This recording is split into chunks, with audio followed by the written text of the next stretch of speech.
find any pictures of. Oh!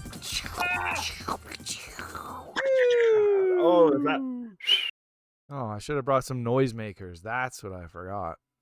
I think if I had noisemakers, my mic wouldn't pick them up. Probably. Yeah, if they're noisy enough, it'll pick them up. Not if the mic just decides that they're just noise. I mean, it can be weird about that for sure, but I think if you're like I'll just clap right now, and I bet you it'll pick it up. I don't hear it. You didn't hear anything? I didn't hear any claps. Wow, that's pretty impressive.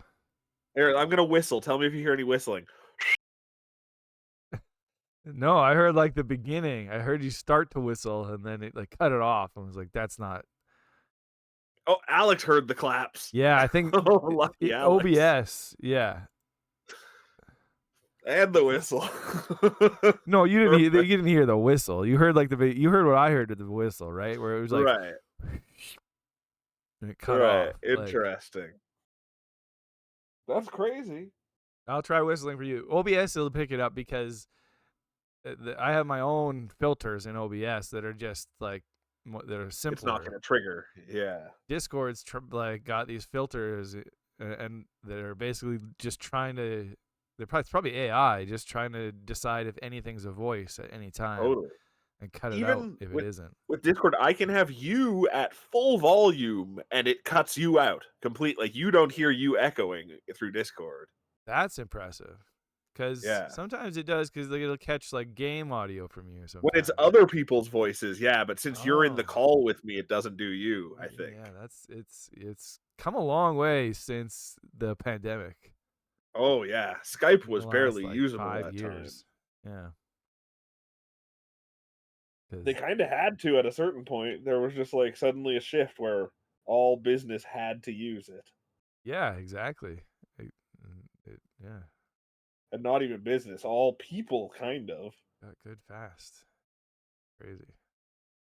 It's crazy. Anyway, welcome to Game of the Year 2025. Oh, yay. Yeah, it's the end of the year. Hey, McKinley. What's up? How's it going? Do you like my outfit? Everybody's here for your beautiful. outfit. It's outfit of the year 2025 too. Can you believe it? Yeah. This is it. Good job. Great win. Yeah, you got some horns? I got some horns. I'm horny for New Year's. That's the horniest you've ever been. That's the thing. Every time is the horniest I've ever been. Okay, Lee says the glasses are amazing. Thanks. I started wearing them now. I think it might be. This is at least the second year in a row, but I think it might be third year in a row. Interesting. These are your New Year's glasses, New Year's or party glasses, different glasses every New Year's? No, I think they're these ones. Yeah. That's good. And I just gotta keep changing all these fonts here. I'm a little less prepared than we've been in the past, but I made more stuff than I have in the past too. Oh yeah. Yeah, I was both too many games more ambitious and put it off at the last minute. The ultimate duo. Than last year, yeah. Yeah. Yeah, it was a good combo. The thing is, the nature of it, you can't really do anything but put it off till the last minute. Good point. Yeah, that's true. Yeah. Yeah. What happened was, I was saving a couple games to play at the end of the year. I was gonna play South of Midnight and Keeper, kind of on our winter break, and I've been planning that for a while. And then you bought Dispatch, first of all. Right, I did throw a wrench into it. Play Dispatch. Yeah. No, but then Ghost of Yote came from the library. Right. And so I started playing that. And I did get South of Midnight in, but after I played South of Midnight, I was like, I was behind on all the editing that I wanted to do. And so I was like, I can't play any more games until I finish all the editing. And I barely finished all the editing before That's this the this thing now morning. is like So Kirby's Air Ride might be your game of the year that's the still. thing. So I didn't get in Keeper and Kirby. I have them both sitting there, and yeah, Yeah, sucks. yeah.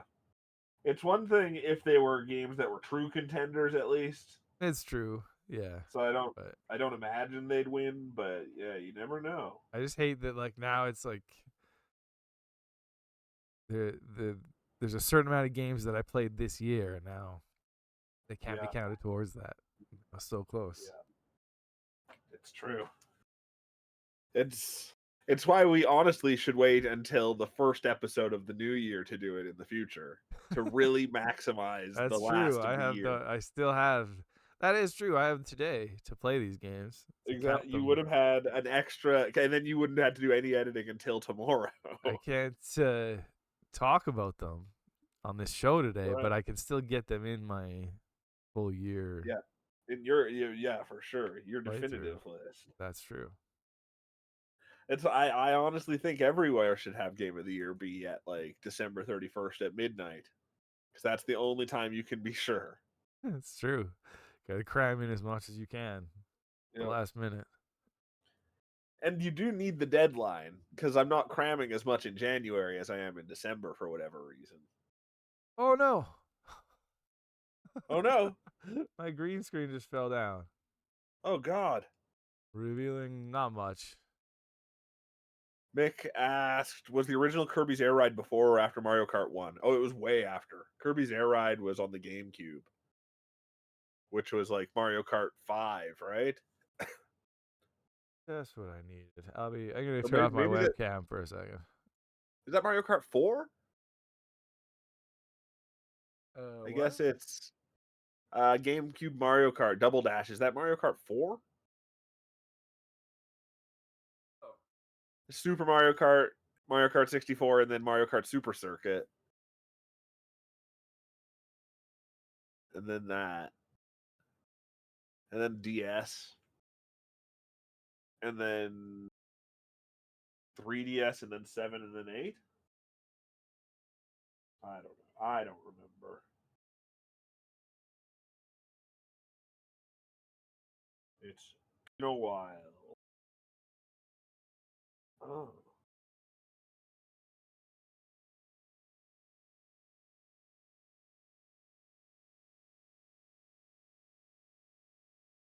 You've done it? You've repaired the screen?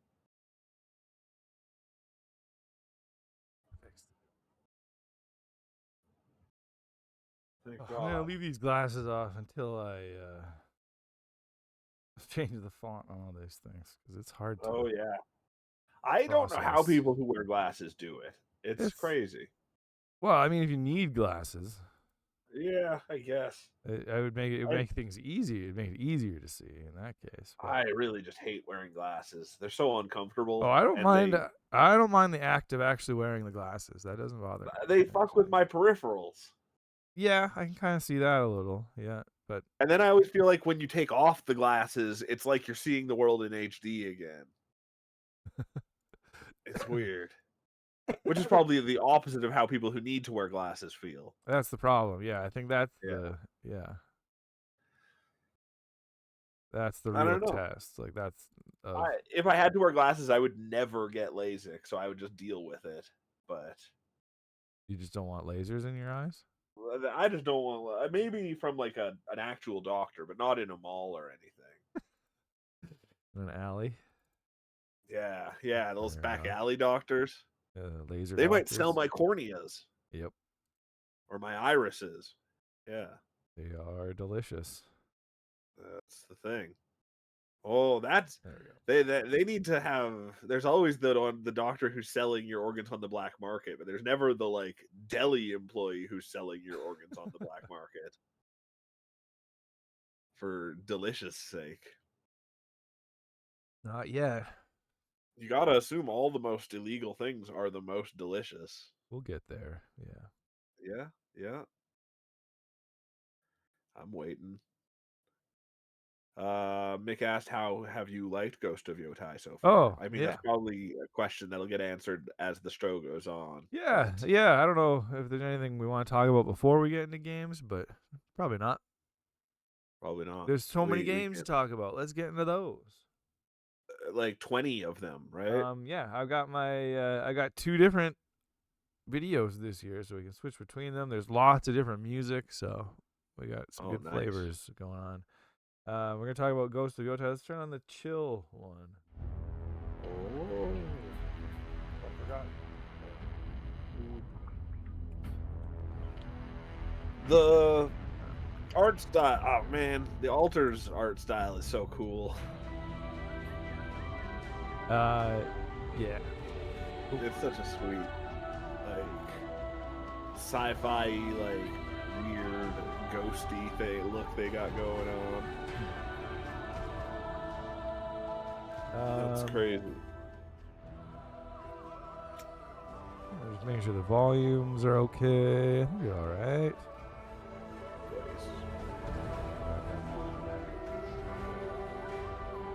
Yeah, Ghost of Tsushima. I mean, Yotai is really good so far. I haven't played that much of it.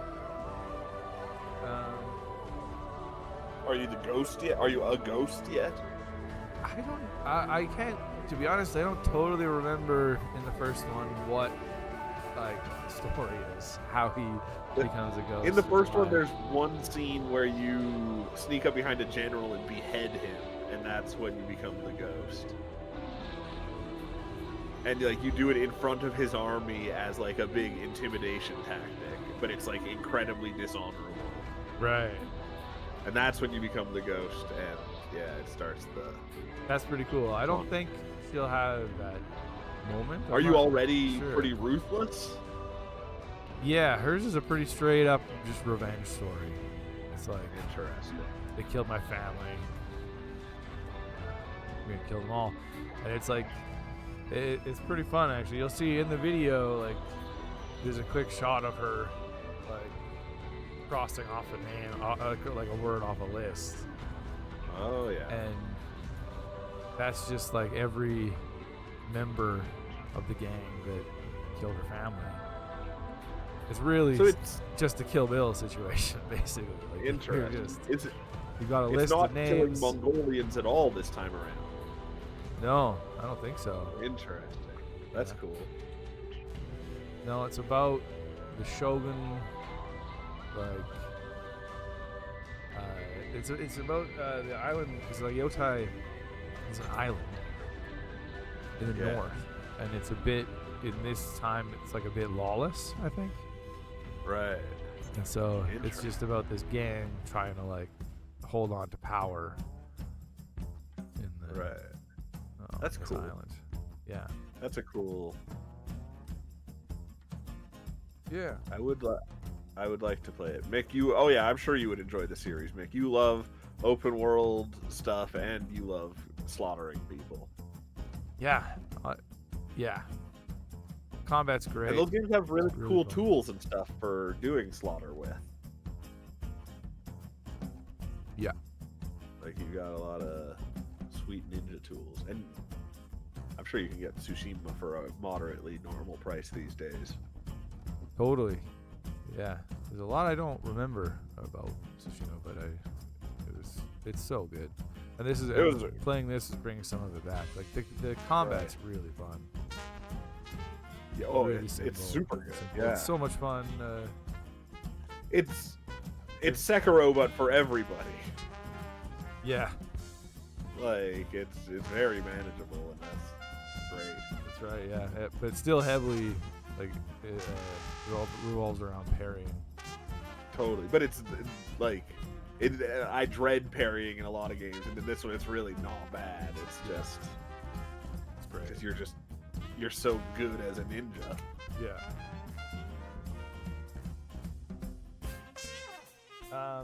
But anyway, we might actually get back to Yotai a little bit later. Oh yeah. Let's talk about some stuff that's not on our lists. Because Yotai actually, there's my top 10 is or my number 10, I should say, is very variable right now. I really don't know what to put in my number 10. Interesting. It could have been Kirby if you had that extra day. It might have been. Yeah. Yeah. Might have been Keeper. Might have been Keeper. Oh, Keeper's so boring. But everyone else seems to like it a lot more than me, though. So. Yeah, actually, I just saw Midnight Walk go by. That could have been it as well. That was a really cool game. That was one of the first games I got with my new PC, and it was like, it's nuts to play a game that's entirely in like claymation. And it was really spooky. And I really want to play it in VR. I think it would be insane in VR. Yeah, that's so cool. And it's sort of a first-person shooter. Yeah, it's a walking sim. The only things, sometimes there's enemies that chase you and you have to shut your eyes or blink to kill them. And I bet that would be even cooler in VR, probably. Oh, weird. Like, what? How does that work, though?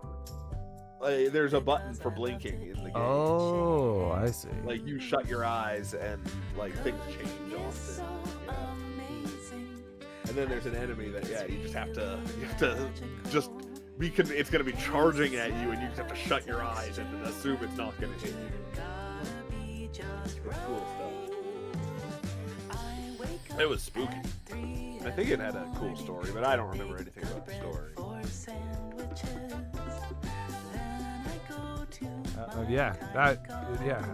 The art style alone looks so cool. Like, the world. I don't know if I can find, like, I don't know how worth it's going to be for me to jump around, but totally. This video. We'll just have to pay attention to here it is, though. Like, I kind of know. When we hit on something, I might try to hit it at least. Yeah. I have a pretty good idea of where it's land. It's really, really cool. And there's a lot of really cool things, because the whole game is you trying to get to the top of this mountain, or I guess the base of this mountain. It's such a cool looking mountain.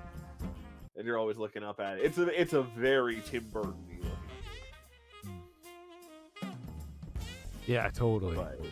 But it's always there, like, just it's one of those games where you can look at anything and it'll always be a cool looking scene. Yeah. These videos were really fun to make this year, and so many moments just timed out totally randomly. What is this shooter that's showing? That was Outer Worlds 2. Oh, okay. That makes sense. But one of my favorite moments is just it's like right up here where this creature comes out and the drums is just that right there. Oh, yeah. Go with it. That's good. It's so spooky. Yeah, it's such a crazy world. Yeah. Midnight Walk.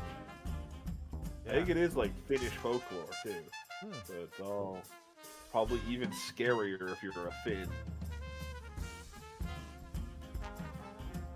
More games that I didn't play that would certainly be high up there would be Terminator 2D. If I have a chance. Oh yeah. Yeah, I did really dig that one. It almost made my top 20. It was very short. It was like, I think the time that I beat it was in like an hour and 7 minutes or something. I was like, oh. Yeah. It's shorter than the movie. Yeah, that's great. It'd be really cool if they could have made it the exact length of the movie. Yeah. Like a game that you play alongside. Yeah, totally. Someone should work on that. Yeah, it looked really cool. Yeah.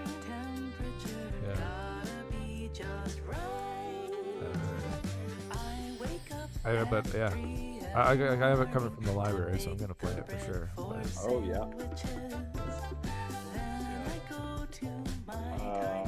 I wanted to play Sands of Lake Manor, but I could never get into it. But I'm sure that would rank highly for me if I could get into it. You tried a couple times though? I gave it like 2 hours. It's very punitive in time. Like, it's a game where you have to do things in a certain amount of time, and every action in the game takes 1 minute. And I just am terrible at discerning the things that I have to do. So I waste all my time doing bullshit. Right. Yeah, I feel like I would be the exact same way. Yeah. Yeah. insane. And I feel like if there was like somewhat of a more guided way to do it, it would be so much better. But I could never get to that. But I feel like in my heart of hearts, I know there's something I love there. Like what? It's a crazy story, and like I think it would have the same kind of incredible logic feeling as what's it called, Rise of the Golden Idol and stuff. If I could just figure it out. Interesting. Like it's got that kind of gameplay loop. Like you do play as a detective who's there to solve a disappearance and then stop a mass murder before it happens. But like, maybe I'm just too dumb, or maybe I just needed to have an easy mode. I wonder if it'd be worth trying on stream then, because it might be. It might be. We might Golden be able Idol to figure it out. kind of it kind of worked. There was times where it was fun to. Like where we totally.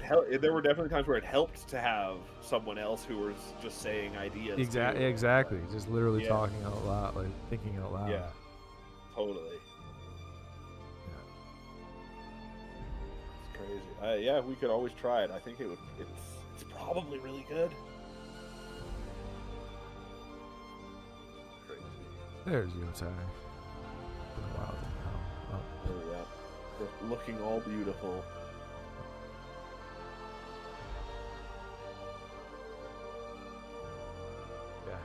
Great music this year.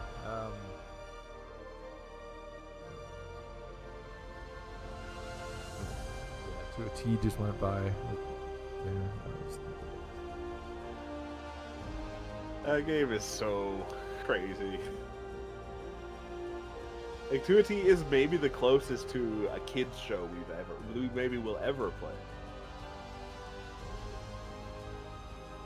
I don't know. Yeah, there might be other things.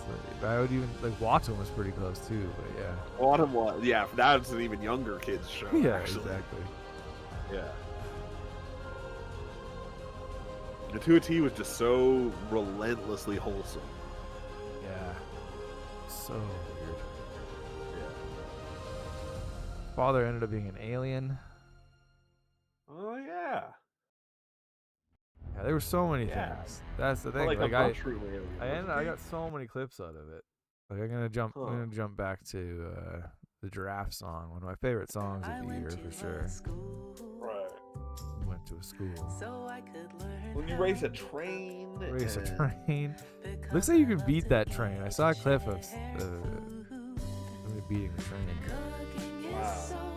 What was it that we had? There's the weird professor who has mushroom head. Didn't we have to do something for him? I can't remember. Yeah, I can't remember that either. Or did we just have to help him get confidence when talking to women? No, but I thought that was the thing. I thought he already had confidence. I thought that was his whole character. But I can't remember. Talking unicycle. This song is about a giraffe that bakes sandwiches. Yeah, and grows really good vegetables. I cut the trailer into this. These videos are all just from the trailers, pretty much. There's some of our footage, but this trailer was just set to this song, and it had the lyrics in the song, so that I edited it so that the text lines up with the vocals there. It would. Someone needs to request a song like that in karaoke someday. I mean, with YouTube now, a lot of those songs are actually available. It's available. Yeah. You're willing to put yourself out there to that extent. Yeah. I've sung some weird. There's like anything weirder than my name is Giraffe.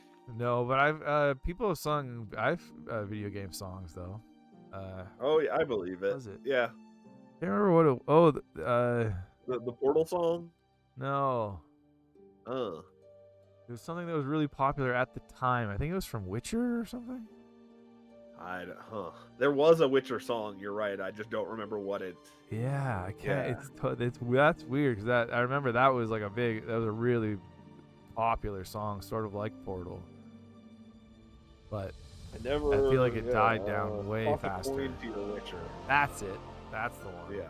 Yeah. I would never recognize it. Except that's part of this chorus. Right, Is like, except toss they say Witcher in it, right? Yeah. But and Yeah. that I was running the karaoke, so if someone requested it and I had to type it into Google, and like. And was there like a karaoke Yeah. version on YouTube? Yeah.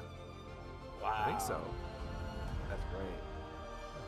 That's the thing. There's a lot out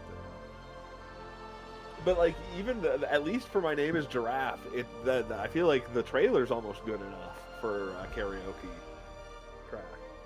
It's got the lyrics on the bottom. That's true. The probably you can, but then you're just singing over them singing, and it's You're right. There's just tracks of them without lyrics at all. yeah, that's a karaoke. Oh, track. interesting. Oh man, there's got to be a My Name Is Giraffe.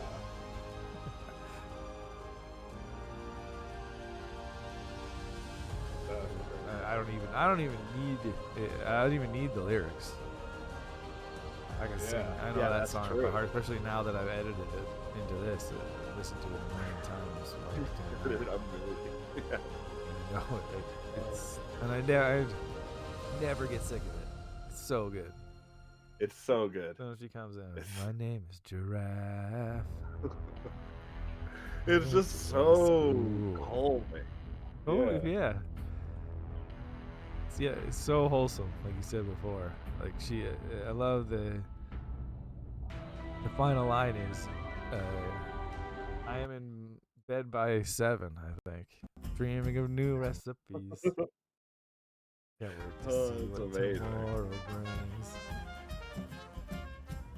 It's so good. But like, she has to get in bed by 7 because she wakes up at 3. She wake up at 3 to make the bread for sandwiches. So yeah, and then to pick the vegetables. Yeah, exactly. She's incredibly busy. Yeah. And she just loves cooking so much that she doesn't mind it at all.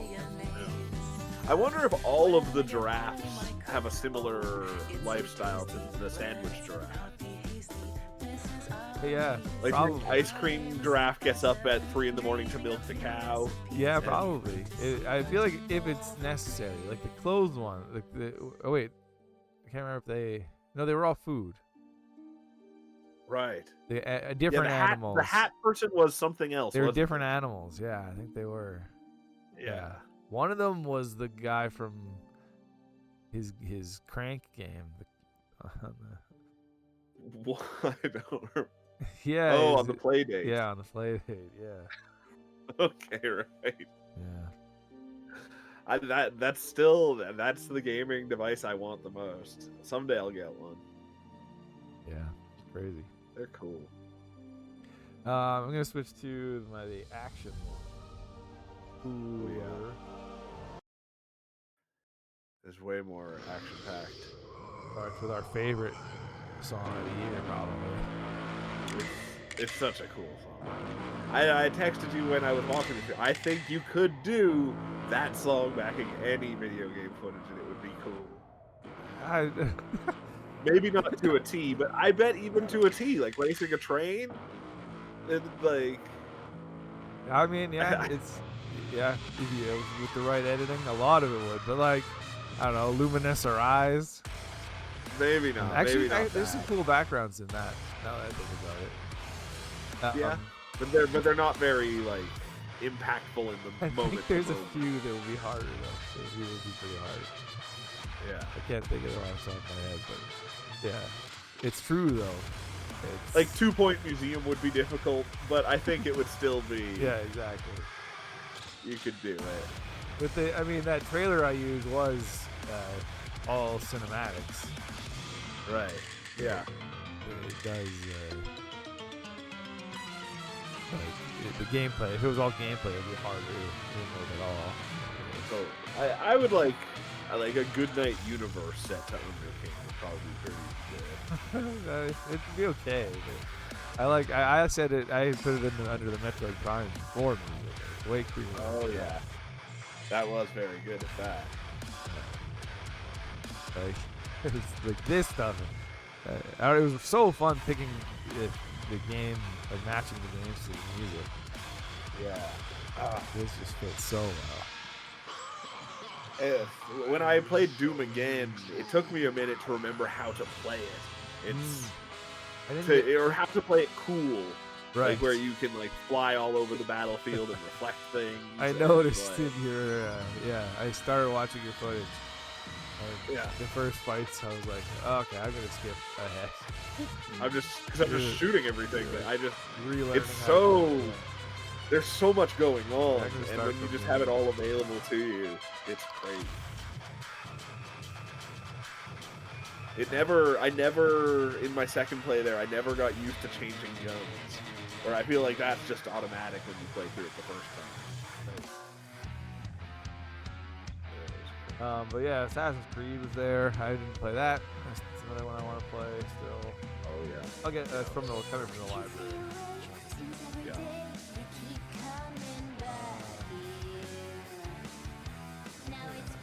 Skate Story was in that last one. Yeah. It's a crazy game. Yeah. It's weirdly Killer 70 in its storytelling. Style. Like impressive. And off-putting. It's like oppressively trippy. Totally. Yeah. There's nowhere you can go to avoid it. But it's also a game that thinks it's pretty darn funny, I think, too. It's weird. It was weird, but it was way too flashy on my brain. But then if they had a mode that wasn't that like that, it would be such a weird looking game too. Like that game is about looking as crazy as possible. Right, yeah. I love crazy looking things. So. Yeah. I really want to play this Deadpool, even though it kind of didn't get the best reviews, but it looks fun for when like the first moment I saw it, I was like, "What the hell is this?" And it does look cool. Like it looks like you can like juggle guys with your guns, which looks ridiculous. Yeah, you can do some flashy stuff. Yeah. This I'm probably not gonna play now. I would never recommend it. Like, if in a world where you can play Hell Is Us or something else that's sort of similar vibe-wise, this one was so annoying. Going with the new Dawn, this is Elden Ring. Oh yeah. I bet if we played Elden Ring together, we'd have a lot of fun with it. This one looks crazy. Yeah, probably would be fun. It might be the most your style FromSoft game has been yet. True. Yeah. Where it's about having like crazy action combat moves and But it's too weird of a gameplay loop for me. Yeah, and I don't know. Every time I want to like a FromSoft game, it just hurts me. So it disappoints you. Maybe someday I'll try again. I feel like if I try again, it pretty much has to be Elden Ring. That gives me the best chance of not hating it. Yeah. That's the thing. I think maybe the best chance will always be their next one, probably. Yeah, because I think they are. Right, they're smoothing it all out over time too. That's true. But from there, I could maybe go back to some of the other ones. Yeah. Like you did Dark Souls. Yeah. It's all the same as that. I beat it for sure, and I played a lot of Sekiro. And yeah. Yeah, and they're not. I don't. That's the thing. I want to like them. But totally. I don't. Bloodborne is very cool, but it's the exact same thing. That's the thing. I know. I don't think I like it. Yeah. Elden Ring's a tiny bit different, but not really. Split Fiction went by there. I'll play that still. That's a weird one. Like, cause it's half sci-fi, half fantasy. That's just that's the premise. Yeah, and they're writers, and they get like trapped in their separate worlds. I don't want to play a game if you tell me they're writers, they're gonna think they're way too fucking clever. Yeah, probably. But They're gonna that drive can me crazy. be a fun premise though, like just for crazy things to happen. Totally, yeah. For like mixing sci-fi with fantasy in cool ways. Yeah, exactly. And I guess this is like somewhat of a spoiler. We're gonna, as a general warning, I guess, talk about spoilers for all. Oh these yeah, games. just whatever. Yeah, Yeah, flip it, like, yeah, randomly. This is just all spoiler bean territory. Yeah, but and I haven't even played this game. I guess the big final act is like their worlds combine, and it makes this crazy sci-fi fantasy combo world. That's kind of fun. Yeah, looks good. Both Death Stranding and Metal Gear Solid. Like my list of games that I want to play this year and haven't. There's a lot of stuff on it that I want to play, and that's not usually the case. Usually there's only like a few that I actually really care about. Death Stranding, I'm so curious about, but I wonder if it's the same as the first game. Like, where you it's look at that footage, and it just looks so good. It looks incredible. Yeah. And it looks like it's the same level of insanity in cutscenes as Metal Gear Solid has, and like... Yeah, and I don't know, it just looks more fun than the first one. I guess so. Isn't it the same? Like, when it comes down to it, aren't you just walking slowly across environments and occasionally shooting a guy? But I guess, but I don't know, that it looked like there was more action in that trailer. Maybe. I just assume most of the action is in cutscenes. I don't know. Yeah, I don't know. There's like that whole, you're like racing down a highway. Crazy. Right. And I think you could do, like, people would build highways and stuff eventually in the first game too. I think all that's the like open world nature of that game didn't reveal itself until many hours in too. It's wacky. Metal Gear Solid, I had the opportunity to get it in the library that one time, but then it just came at the wrong time. Yeah. I love that moment where Mind's Eye morphs into Terminator. Mind's Eye, there's another one. Mind's Eye is incredible. Mind's Eye is weird. It's rare that like a bad game becomes Flashpoint like it did, where like a lot of people actually played Mind's Eye because it was a big joke for us. Yeah. And that doesn't usually happen for whatever reason. Crazy. Yeah. I think it's free to play at this point, isn't it? Oh, I don't know. I believe so. Yeah. Because it's like a shell for their user-created content. But then most of the people who worked on it are laid off. It's very confusing. Like, that studio barely exists anymore. It's crazy. Yeah, expensive disaster. It's a disaster. Concord wasn't this year, right? Okay. So it's probably the biggest disaster of the year by decent amount. Yeah, there's got to have been some live service fail. There's been a lot of Microsoft-related disasters in general this year, but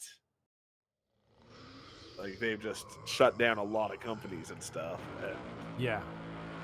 I just mean like a big live service game. Yeah, big fucking. There's that weird Mr. Beast game that he put out. He was like a producer on it. It looked like they put a lot of money into it, and it never broke 300 users on Steam. Oh wow! So that's like it's on a different level as Concord or something like Mind's Eye. But yeah, I think a lot of people lost a lot of money on that.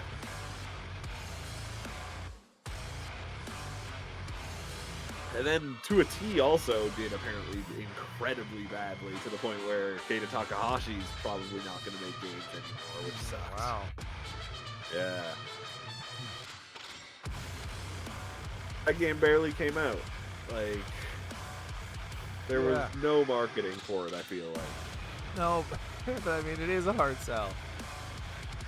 Like, what do you expect? I guess.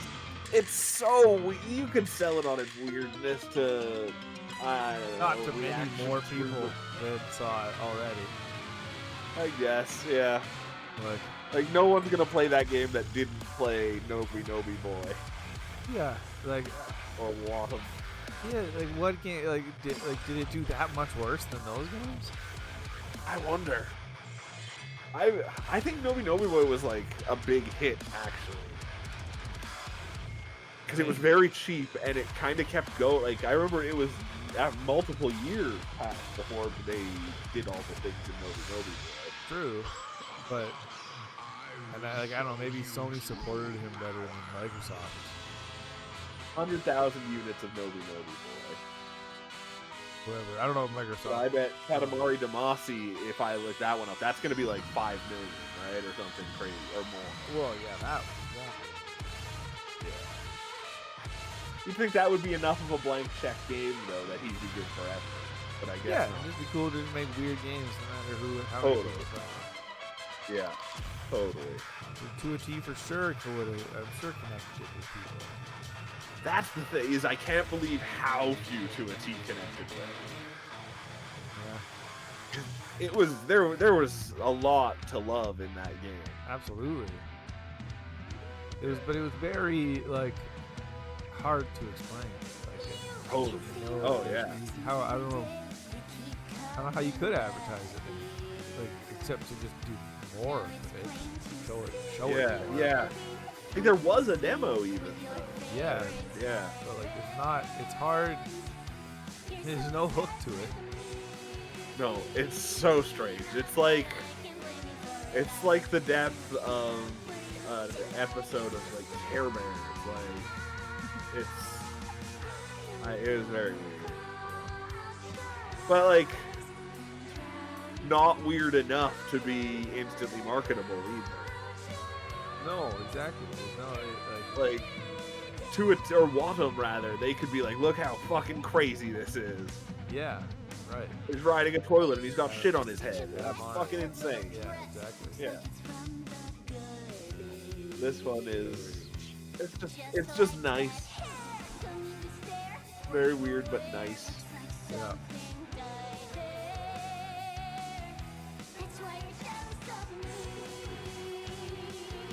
Well, yeah. I think that's most of the games that I haven't played Yeah, there's no really big ones for me. Kingdom Come Deliverance someday, maybe. But too crazy. It does look amazing. Yeah, the stories look really cool too. So it's it'll be just really cool Skyrim style play. Although I guess it really takes into account your choices actually, which is why a lot of people love it. So I do want to do it, but I tried it again the other day, and like you just have to brew a potion to save your game, and brewing a potion I fucked it up the first time, so I couldn't save for 20 minutes until I went and harvested more herbs, and insane, yeah. it's ridiculous. Yeah. But I guess you get better at making potions as time goes on or something. I don't know. And then all my clothes are stolen, so everywhere I go, people are mad at me. And then they also aren't fully clean because I killed a guy to get these clothes. So there's like blood on them, and people think I'm sick. And the game really starts you from such an insanely disadvantaged spot. Right. To learn Which probably, yeah, it probably makes it feel all the cooler when you win and are awesome. Yeah, oh yeah, I want to be a lord. But I don't know. I started Tainted Grail, and it's a similar conceit, like it's Skyrim, but a brutal Arthurian legend, and that one's so much faster and so much easier and way better as a result of being faster and easier. Right. Like, it's just, I understand what's happening right away. I can, there's like really hard things, but I can just save scum my way through them if I want to, or avoid them, or shimmy my way up a mountain. Like, I can just do fun RPG things. Yeah, I wonder. And I'm sure that's fair. Have you decided kind of where that ranks? I have got it in like the 15 range right now. Right. But I've only played for like 4 hours, so I really don't know. That's why I'm not sure what to do with Yotai either. Yeah. I really want to keep up with the list as like just all year. I wish I had the attention span to do, or no, the more so the memory to do it every time I do a thing. It'd be so nice. I think I usually do, but I don't do that many. Like, I usually don't play that many other games. Right. Yeah, that's true. Maybe I'll play one or two. By next year. Yeah. Oh yeah, like I can't remember when we usually talk about that, but like last year I did play a few games from last year. But I guess we'll talk about it after. Oh yeah, right. I don't even know if I did. I didn't keep track if I did, but maybe I'll remember. I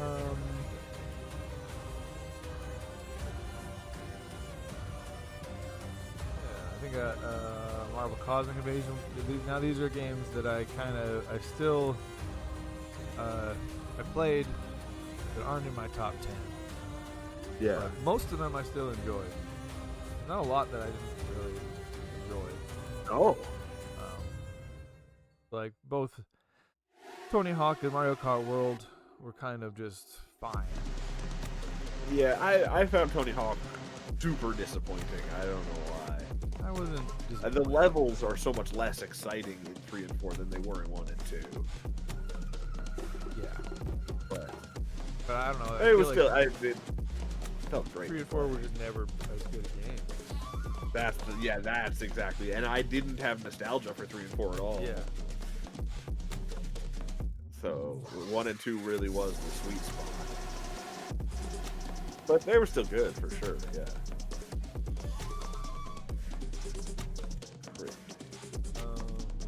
Rogue Prince of Persia is pretty high up there. That's what this music's from right now. Amazing soundtrack, man. The more I listened to that soundtrack, I was like, this is... The soundtrack is just a good album. One of the best of the year. Yeah, it's really good. Keep meaning to post. Cool. One of these days, I'll post like some of my favorites, soundtracks of the year to the Discord. Oh yeah. This year wasn't as good as past years, no. Or at least on individual songs. I felt like. Like usually I would like add a song that I was really liking to my Spotify playlist, and I think I only added like 3 this year. But then Rogue Prince of Persia, technically I added those songs last year. Right. They were already out there, but yeah, it was that album is so crazy. It's so good. And that game was great. I really liked it. I want to play more of it. It was very Dead Cells. Dead Cells were fun. Yeah. Yeah. Just rolled really well. Did it have an okay story? Yeah, it was alright. It was pretty straightforward. Time travel, gotta save the prince. Oh, because you're saving the prince or something, aren't you? Or no, that was the other. That was the. Oh right, that was Rogue Crown or Crown. Yeah. Whatever it's called. Lost Crown, yeah. Lost Crown, yeah. Okay. No, you do. That guy just keeps killing you, and you're able to come back. Right. It was okay. The story was alright. Yeah. Animation was good. Yeah, that's a contender for my number 10 spot. Interesting. It looks good. It had a weird look to it though, too, where like it's 2D, but you could also kind of tell everything was 3D. Yeah. It was very strange. Yeah, it was kind of almost cel shaded. Yeah. Oh, McKinley has got. He never beat the first Kingdom Come, but it was decent. But he's gotten really into Bannerlord. I don't know what Bannerlord is. Me neither. Similar genre. I know today on Epic Games Store. Oh, it's Mountain. Bannerlord is Mountain Blade. Yeah, that's the same genre. Yeah. Realistic medieval war. Chivalry 3, or the most recent Chivalry, is free on Epic Games Store today, and that's the same thing. Like, just incredibly precise and incredibly demanding medieval warfare. Right. Yeah. Yeah. But I think, like, probably even historically accurate and stuff. Can you love Chivalry as well? Yeah. Yeah. I think Kingdom Come was really accurate as well. Yeah. I think, like, even historically accurate, too. Like, there's, like, it's, like, during real battles. And, yeah. It's interesting. Part of me was, like, I could even use it for learning things, but... That's what I always think about Assassin's Creed. I always want... Like, no. I want to go and watch those modes, but I never do. Totally. Do you think there's like a cool teacher out there who had those modes on for their kids in class? That'd be a cool thing to have. I'm the cool teacher that lets my kids play Assassin's Creed in school.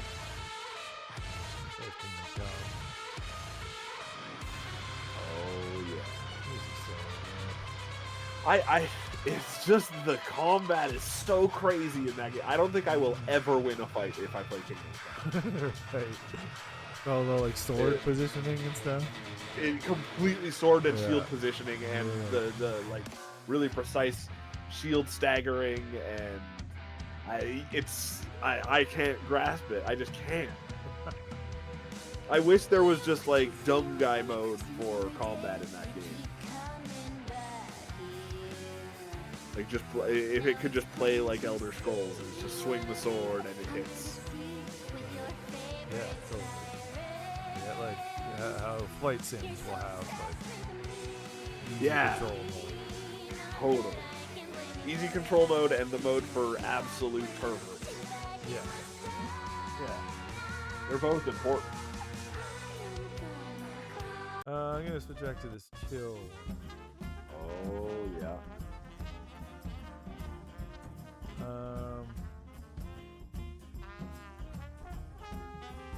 There's a few in here as well, like I think Baby Steps.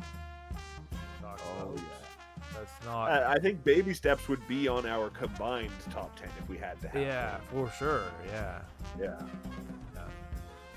It still wouldn't win though. No, there's a few that would be higher for sure. Bit back, I think you can see Baby Steps right. But it would be top 10. That's not bad. There it is. Baby Steps was so good. It was. If it weren't for the Man Breaker and it was sort of just a smooth progression game, it would have been top 10 probably. Yeah, maybe. Yeah, that's true. That would have helped.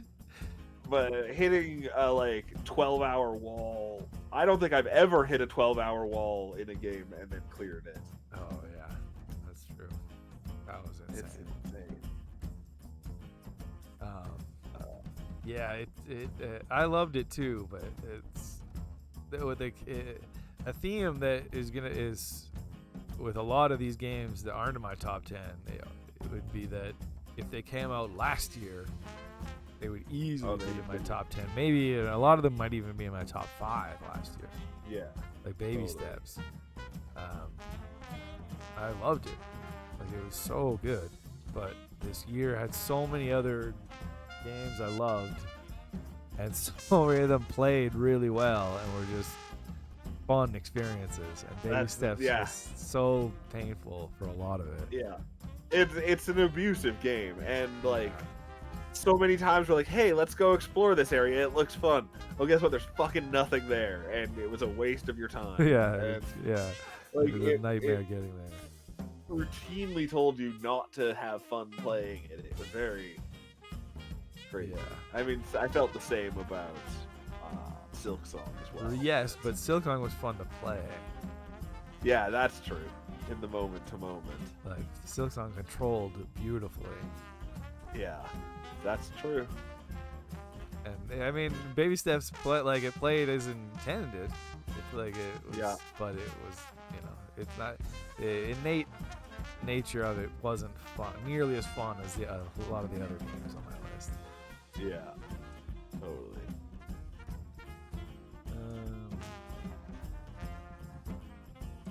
I guess we didn't touch on too many games we haven't played. I know Peak is coming up here in this year. That's Oh yeah, almost that looks cool. considered playing a couple times. Yeah, That's in the like Arc Raiders. We'll probably Yeah. never touch them because they're multiplayer based, but Peak does look better. yeah. Peak at least is nice and slow and stupid. It looks like. Totally. Like I like in this. Yeah, here it is. In this clip, there's some text at the bottom there. At one point, it just says like, "Yeah, careful, Kirsten, sorry." It was just like an explosion. That's good stuff. It looks pretty fun. This year had a lot of that genre of game come out though too. Yeah, I didn't end up putting that one game that was like the #1 Steam game. I can't even remember what it's called. Or Was it? I don't know. What is that the one or is I didn't it hear what you different? said. Oh, Schedule 1. No, that's in there though. I think that was top 5 or definitely top 10. Yeah. No, I think it was like RWB. Oh, weird. I know there's an anime that's that. No, it's not that. I got it wrong. There's RV there yet. No. It's like it's just 4 like letters. I think. Interesting. I don't know. Oh, is it Repo? Yeah, maybe it's Repo. Yeah. Might have been Repo. Yeah. That's true. That's the weird like. Yeah. You go into it's more just about having fun with friends than it is about being a good game at all. Yeah, and like that's pretty much the biggest genre on Steam, along with like RPGs. On Steam and Twitch, like it's yeah. They took over, and they seem like so much less effort compared to other games. Some of them, yeah. Like the Peak guys made it in a weekend. Right. Yeah. It's nuts. Yeah. Yeah. But then I think once they realized it's a big hit, they just keep advancing it, and like it's different now than when it came out. There's another one, Lego Voyagers. Play.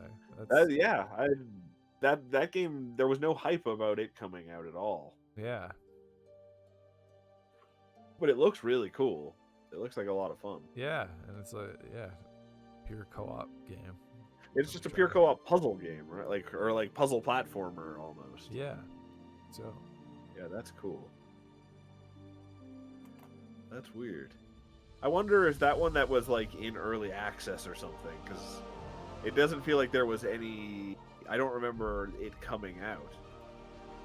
I remember seeing it reviewed.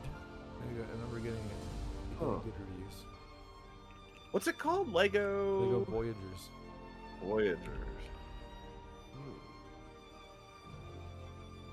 It came out in September. Weird. Very weird. Yeah, McKinney says, wasn't there also a Lego Horizon game this year? Yeah, I believe so. I think that was last year. Oh, okay. I hate Lego Horizon.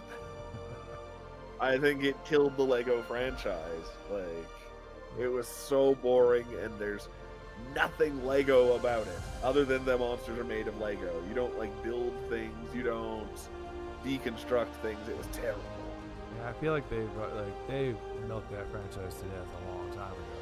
But yeah. At this point, though, they're making a huge deal about this new Batman, though. Yeah, I know. I feel like there's still like potential for some of them to be okay. It's just there's so many of them that a lot of them are just gonna be cash grabs. Yeah. So that Batman. There's like 4 or at least 3 different versions of Star Wars at this point. Like, there's so many Lego Star Wars games. It's crazy.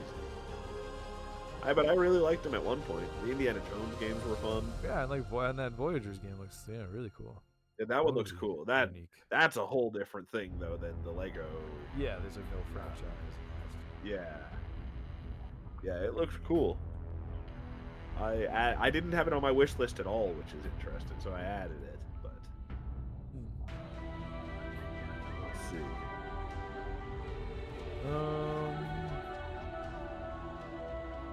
More runner-ups. I got this music is Metroid Prime 4. Oh yeah. That was Metroid Prime 4 didn't make the top 10 in the end. very close. Yeah, I had it as my. Sure. That's one of those top 10 contenders for sure. Right. Number 10. That's crazy. It's a fun sentence. Number 10 contenders. Number 10, the 10 tenders. Uh, It's on the strength of soundtracks, you'd think Metroid Prime should make it. But It was that's the thing. The soundtrack was so good. The art direction was fantastic. There was a lot to love. I loved it. It was great. Some of these games I actually wrote down some stuff for. But I wanted to do it for all of them, but I ran out of time. yeah. But yeah, like the level design, the puzzles were really good in Metroid Prime 4. Yeah. But the writing was pretty bad. There's just too much talking in general. There's this weird thing where like they wanted it to like they wanted to have all this talking in it, but they wanted Samus to be just totally silent. That's cool. But that makes it feel like there's something wrong with her. Yeah, or that she's just being a giant asshole. Yeah. Like they're talking to you, Samus. You could at least say something. It's really weird. They at least like grunt and go, huh? Yeah. Yeah, it's really strange that she just never says it. They do the same thing with Gordon Freeman too. Huh. Where it's like they're just like stuck on having a silent protagonist for some reason. Yeah, it's strange. And it's not adding anything. No, and it's like you can make her just say a few things. She can still be a badass and say like, "Yeah, let's go," or like whatever. Yeah, totally. Whatever. It doesn't have to be a full character. She can have the voice, as much voice work as like Link has. Yeah, it's bizarre. It makes for a weird choice. But McKinley asks, how does it compare to the first 3 Prime games? That's the other thing, is I'm not the biggest Prime fan. I love Metroid games, especially the 2D ones, and I do enjoy. I've played all of the Prime games and I enjoy them. Prime 1 is very good. It's up there with them. That's the thing. I really love Prime 1, and then 2 and 3 and now 4 are kind of on a lower level for me. But that's the thing. Yeah, even 2 had a lot of problems with it. Yeah, I just wasn't. Yeah, and it like I like the games, but I don't like the formula and the gameplay enough. Yeah. To like get that much more out of them than I got out of Prime 1. Everything takes 5 times longer in 3D than it does in 2D. Yeah, and they didn't. Anyway, all that being said, I really enjoy the Prime games, and I enjoyed this one in a similar way, but it felt like the least Metroid of them all. Right. It's more linear. It should never be like there should be like choke points in a Metroid game, but it shouldn't be linear at all. There's like a hub world and different like dungeons almost. It's almost more of a Zelda setup than a Metroidvania setup. Interesting. But it's still you get different suits in it. Still cool. Yeah, you get different suits. Yeah. Oh, thank God. Yeah. There's a bunch of interviews that just came out recently about it. It sounds like they had to like it was announced in 2017, I think, or whatever, and it was announced that a studio in Japan was working on it. And then like a couple Right, it was years like later, a Namco studio. yeah, and then a couple years later, they were like, they canceled that and switched to Retro Studios. And it sounds like Retro didn't get to like restart it. Basically, like they had to work with what they had. So it does feel kind of disjointed and not. They should have called it something different. Yeah. Although, but then like Metroid Prime 3 was nothing special either. Like, yeah, it depends on who you ask. I mean, but yeah. I guess there are people who revere them. McKinney says, yeah, they did that in 3-2. The first level where you talk to the other bounty hunters. Yeah, there It was so weird. a decent amount of talking in 3 as well, for sure. But in And 4, they have like access. I can't remember, but maybe they did in 3 too. They have access to your radio in 4. So Did she talk in other imps? Oh yeah. Okay. A lot. She wouldn't shut up in other amps. Yeah, you hear your inner monologue all the time. Right. That's weird. So it's just Prime where she won't talk. Prime has a special place in McKinley's heart. It was one of his first shooters. His mom was super strict with video game violence, but was chill with Metroid because it was aliens and not humans. Absolutely. And there's like not even like humanoid aliens that are like, I guess the space pirates actually. Yeah. You don't fight a space pirate until way into that game though either. I think in the opening. Oh maybe. Oh yeah. But they're not. They're pretty clearly aliens too. Yeah, totally. Yeah, that's awesome. And they're great games. Like this one for sure has been has divided a lot of fans. For sure. I love how squishy their soundtracks are. Everything sounds so like juicy and organic. Yeah, I like a lot of the things that I love about 4 are the same things I love about the other ones, like the music and the art direction and puzzle design. And that kind of stuff. Atmosphere. Yeah. Crazy. I don't know what other big ones that wouldn't have made the top 10. We both played a lot of Ball Pit. McKinney asked, did 4 have any really cool gun upgrades? Remember, 2 had the baddest dark energy weapons. They were okay in 4. The main one of the main ideas in 4 was that you have psychic powers, and you could like one of the things you could do was shoot like a psychic ball that you could just control, like so you could move it around there. So yeah, it's kind of cool. But yeah, the ball pit was really fun. I think we probably both played that for like 15 hours at least, which is kind of crazy. That's a really high contender for me. Or my number 10 slot as well. It's another one that's up there. It's such a satisfying one of those games. Like I think it's more fun moment to moment than Vampire Survivors ever was. Yeah, probably. Yeah. Like it's more passive for sure than Vampire Survivors, but it felt real nice. Yeah, it was really fun. I even enjoyed the town building game. Totally. Eventually, I had this really like well optimized town where anytime I had to build something, I could get it built right away. And it was really cool. Yeah, it was fun.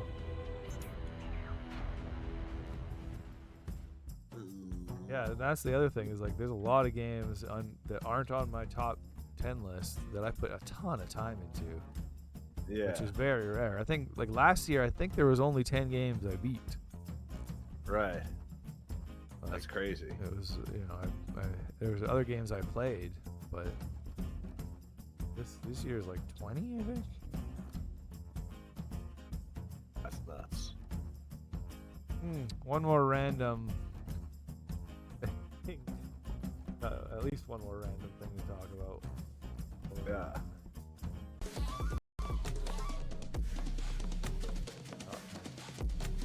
I just want to talk about crazy. And the game Lost Soul aside. Oh, there's only one thing I know about Lost Soul aside. After this Avowed part. Right. Wait, Avowed has guns in it? I guess, yeah. Crazy. Boom. Oh. It gets kicked. It's so out of nowhere. Like you just in the game, you're just like running. You turn a corner, and that happens. A cutscene starts where a kid gets demolished. Yeah. Is that kid a character in the game that you know, or Not really. Yeah. huh? After that, yeah. That's nuts. Maybe he comes back later. Yeah. Yeah, that game was okay. I would have kept playing it if I like owned it. You had unlimited time. Yeah. The battles were fun enough. It was Right. very, it was like an action, 3D action game, Ninja Gaiden kind of thing. But Yeah. it was an okay one of those. It looked okay. But it had, one of the best cutscene moments of the whole year. Yeah, exactly. And that was the other thing. It's an RPG too. It's like FF16 inspired. So I think it was like at least 30 hours long. So that's That's crazy. Because there's that clip of the player just pulling out a shotgun and demolishing the longsword guy is amazing. Not even sure. That must be Avowed. That must be Avowed also, or that could also be Outer Worlds. That's awesome. There's a few that I don't recognize immediately. Yeah, I threw a bunch in like just a couple hours ago. That's why I don't even totally know. Yeah. Well.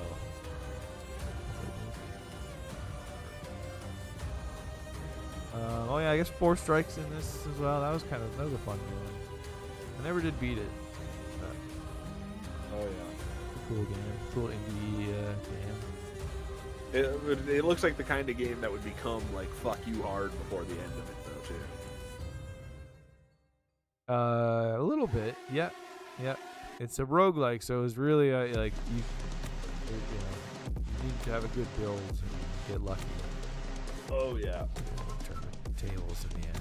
But yeah. You could roll the dice and win sometime, but Like a run it wouldn't take that long, I don't think.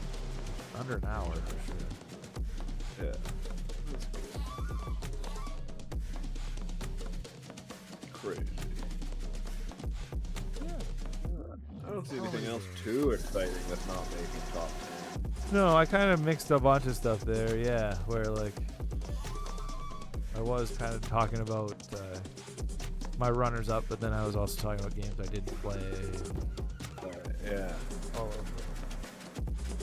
Yeah. But yeah, I think those are all. I think I've at least touched on all my runner-ups that aren't on your list. Yeah. Oh, I guess Marvel Cosmic Invasion. Did we talk about that? We did briefly. It was good. Yeah. I feel like if Absalom didn't come out this year, I think it would have been. It might have actually been in my top 10. Interesting. It would be hard to make my top 10. It would be hard, but it could be. I think it would have been higher up just because I love a good beat 'em up, and if it was the only one available, I would have been like, "This is a really good one." Yeah, that's true. It is. It's a great game, but it was my number 20. It was just totally overshadowed by Absalom. Oh yeah. And any beat 'em up would have been too. If Ninja Turtles had come out, it wouldn't have mattered. Yeah, for sure. Yeah. Crazy.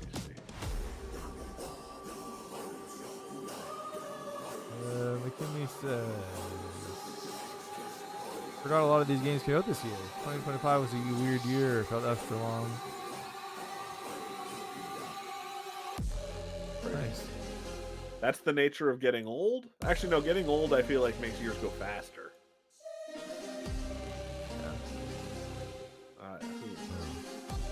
But it is weird. Like some of these do feel like they came out a long, long time ago. Yeah, that's true. Like Split Fiction. totally feels like it was this year.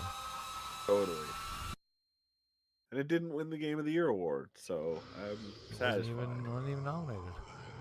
Wasn't even nominated. Crazy. Yeah. Yeah, that is crazy. Yeah. I was gonna say, yeah, let's take a little quick break, and we'll come back and start our top 10. Wow. Holy smokes. A store near you. Sega! New Sonic 3 game cartridge and Sega Genesis sold separately.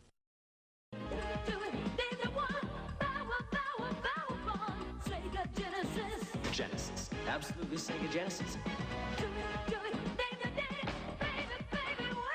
It's gotta be Spider-Man. Sega Genesis. Definitely Strider. Sega Genesis. Go with Strider, Spider-Man, just two hot names of the games. Sega Genesis systems and games sold separately, available at these fine stores. 縦横斜めクリア頭開花コラムスメガドライブで So you pretty much know what to expect from Eternal Champions, huh?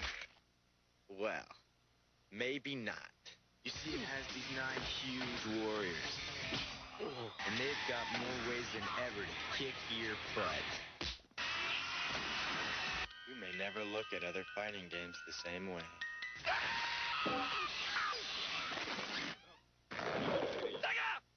Eternal Champions, only on Sega Genesis. Whoa. Hey, sports fans, what makes Sega Genesis New Joe Montana 2 Sports Talk Football the most realistic? Simple. They're the only ones who put in a continuous play-by-play announcer. Let's go to the action. First and 10. Active half. Better hurry. Puts it up. Intercepted. First down. Montana, active half. Throws. Going deep. Wide open. Payday. Joe Montana 2 Sports Talk Football. It's a whole lot more.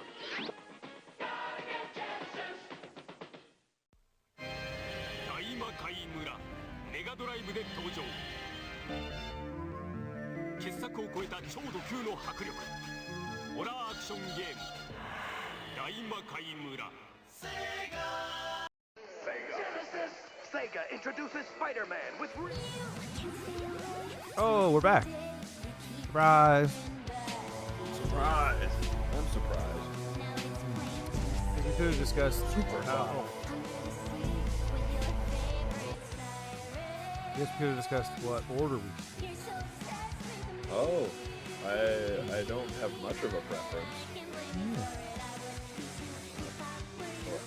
How about, because I'm going to switch to the, I feel whichever one of, like mine, I would say probably first, because then do we discuss the game as it gets higher or when it's at its lowest?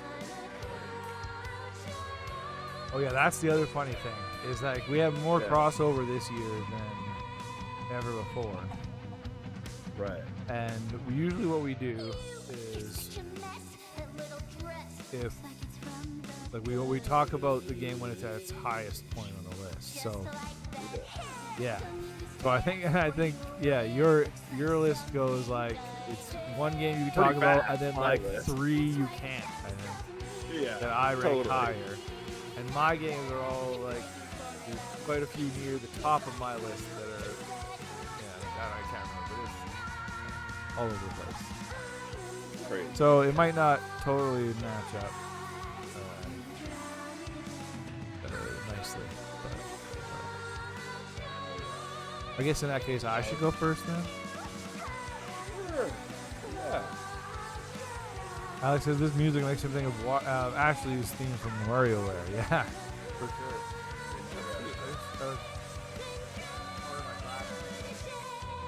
Everybody loves Ashley. Oh yeah, you can't do this without your glasses. Well, what would even be the point?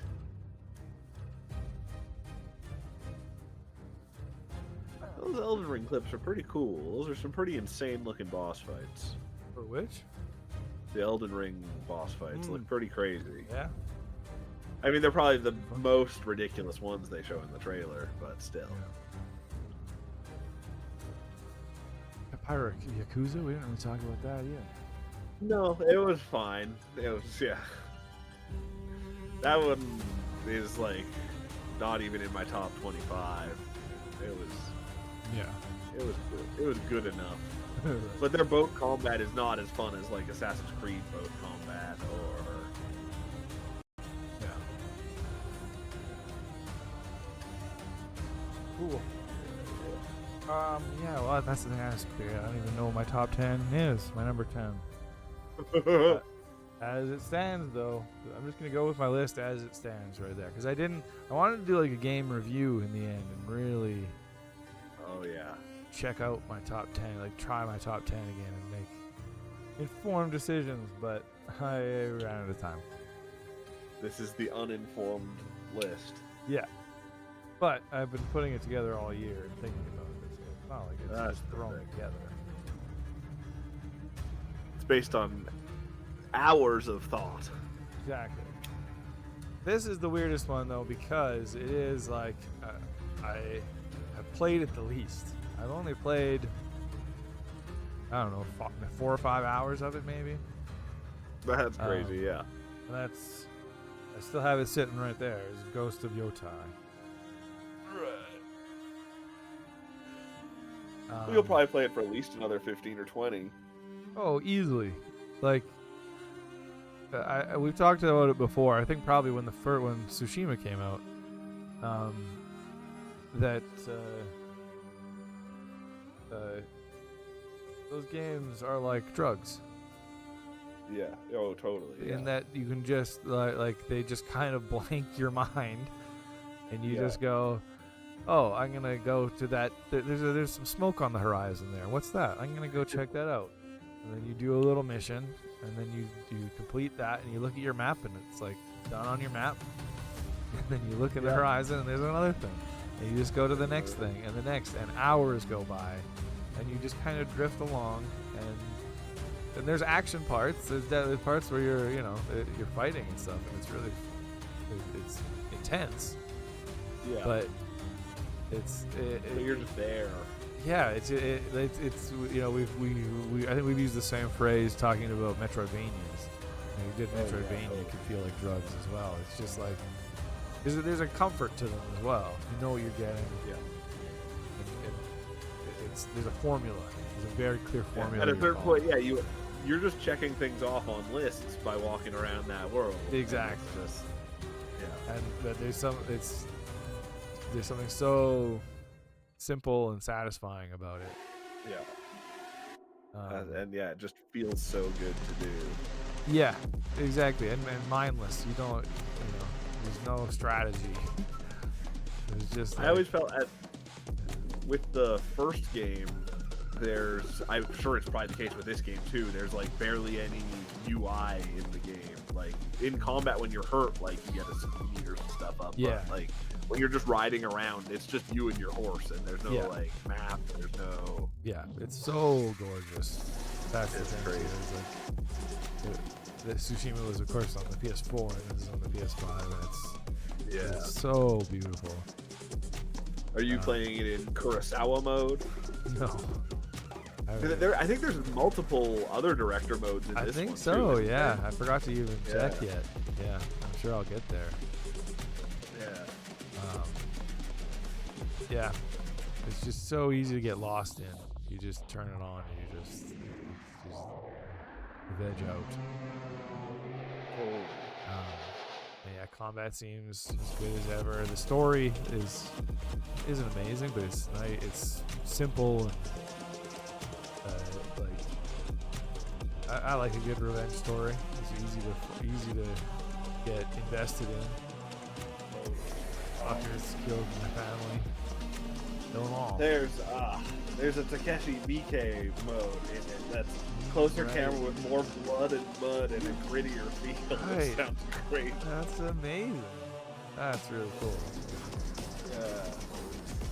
And then there's a Watanabe mode, but that's just for exploration. Everything's way more lo-fi, which these all sound really cool. Right, So and just, didn't they write, like somebody wrote music for that too? Yeah. That's great. Isn't that like Samurai Shampoo or whatever? I think that, yeah, it is, yeah. That's great. That's pretty cool. Like just to, like, because you're gonna be walking around in that environment forever. Eventually, you'll just switch to a new mode, and it'll be a whole new thing. Yeah, exactly. There's just so much care put into everything. Yeah, absolutely. And that, like, there's a lot of thought and care put into that game. I was mentioning to you off stream, just it seems like they put a lot of thought into how to streamline just things to be as easy as possible for an open world game. So like when you like when you fast travel, you can pick exactly where you fast travel to, like what store, and then just be like, Yeah.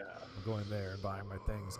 And the loading times are so lightning fast that you can just zip around. Like there's very little friction, which is great in an open world game like that. Where Yeah. Oh, totally. Because then you will get everything. Yeah, Like, exactly. It's also nothing is hidden in that game, and so you can always have the wind point you to where you need to go. And yeah, exactly. And it's not like it doesn't feel like it's wasting your time as much as most open world games. It's like always trying to give you an option to speed things up.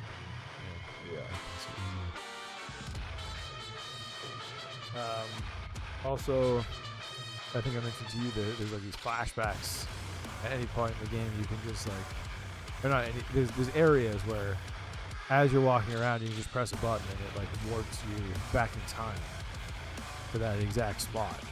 But it's cool because you can just do it anywhere you're walking around, and you can just look at something and be like, oh, I wonder what that looks like in the past, and just press a button.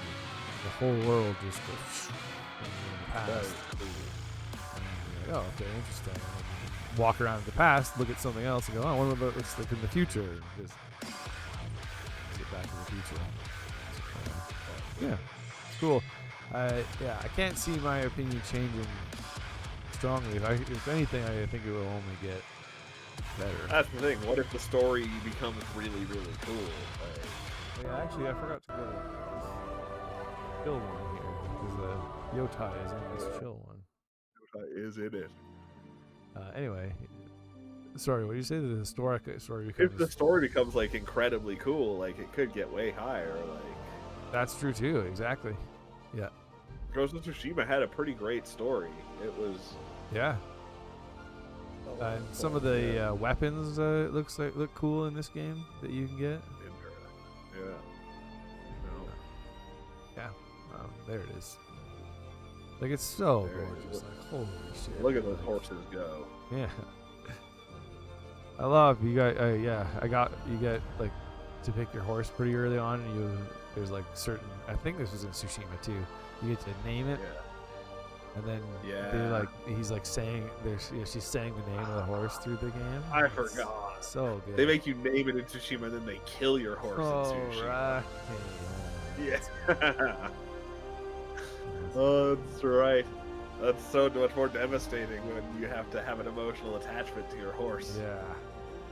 That's right. That's crazy.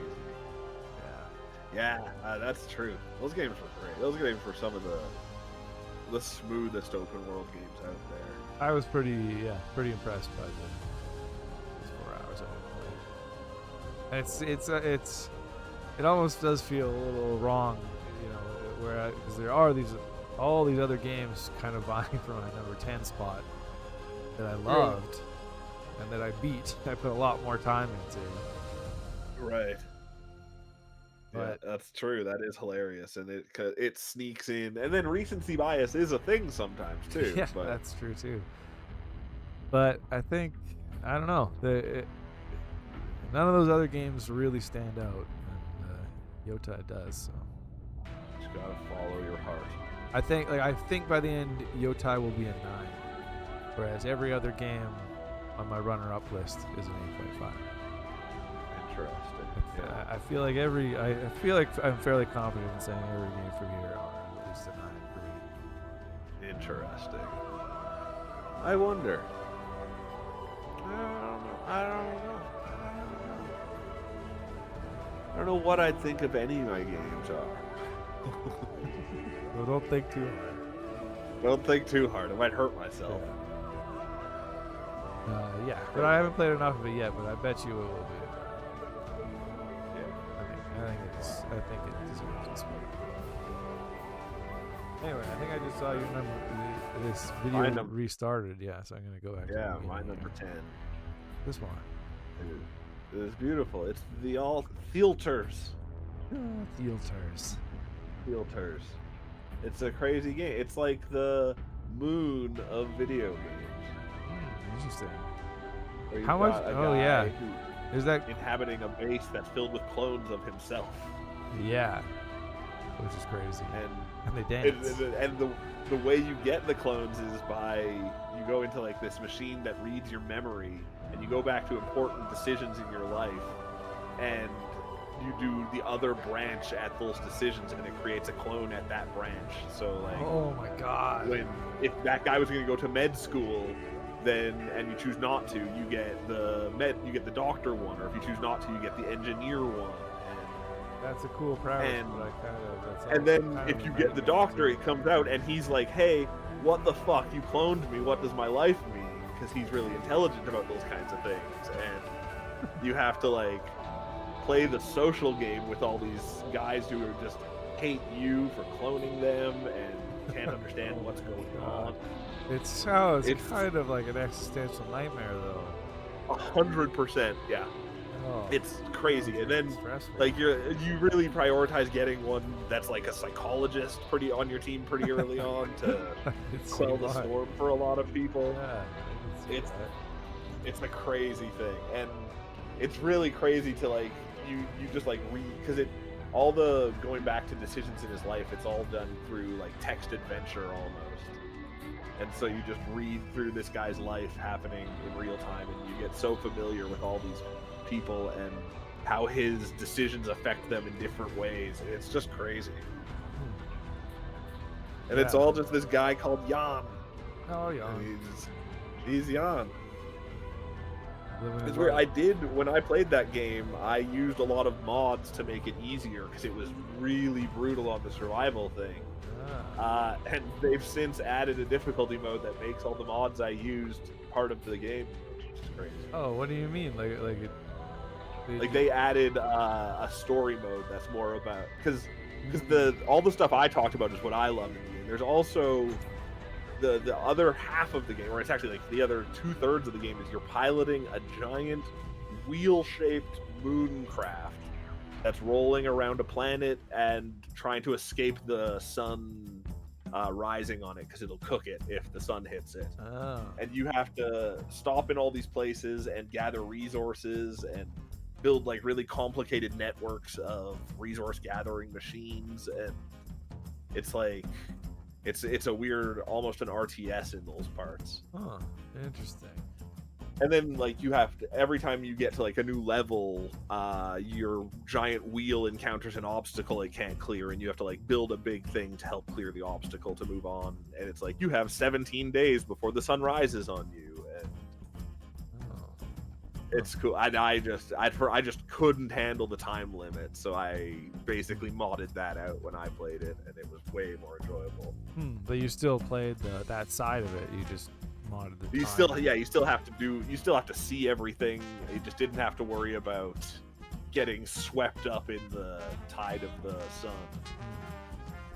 And then they just basically added the story mode, which is that, to the game. Right. Like, sweet. Nice. But yeah, it so was basically it was a cool ass game. You basically didn't play it modded. Basically, yeah, exactly. Or I helped them find the functionality for the difficulty mode. Yeah, exactly. They probably just looked at on the mod site like what the most downloaded mods were for the game. And that's true. Yeah, it's crazy. But it's the existential nightmare of this guy's existence is really exciting to watch play out. Yeah, it sounds like too much for me. I don't know if my brain. Yeah. And then there's also a whole plot happening alongside all that, where the company you work for is not being honest with you about what's going on. It's cool. It's a really good sci-fi story. And all the best sci-fi stories fill you with awful existential dread. It's true. Yeah. Yeah. Because it's where everything's going anyways. Clones. Yeah, exactly. And clone I'd like to live in a giant wheel-shaped spaceship on the moon, honestly. It's pretty cool. What's all this like? Oh yeah. There's this, I can't remember what the element is called. It's like their unobtainium. It's that really cool shot. Like, it's very brief. I don't know if I'll be able to pause it at the right spot. But it's like all black and white almost. Interesting. Let's see.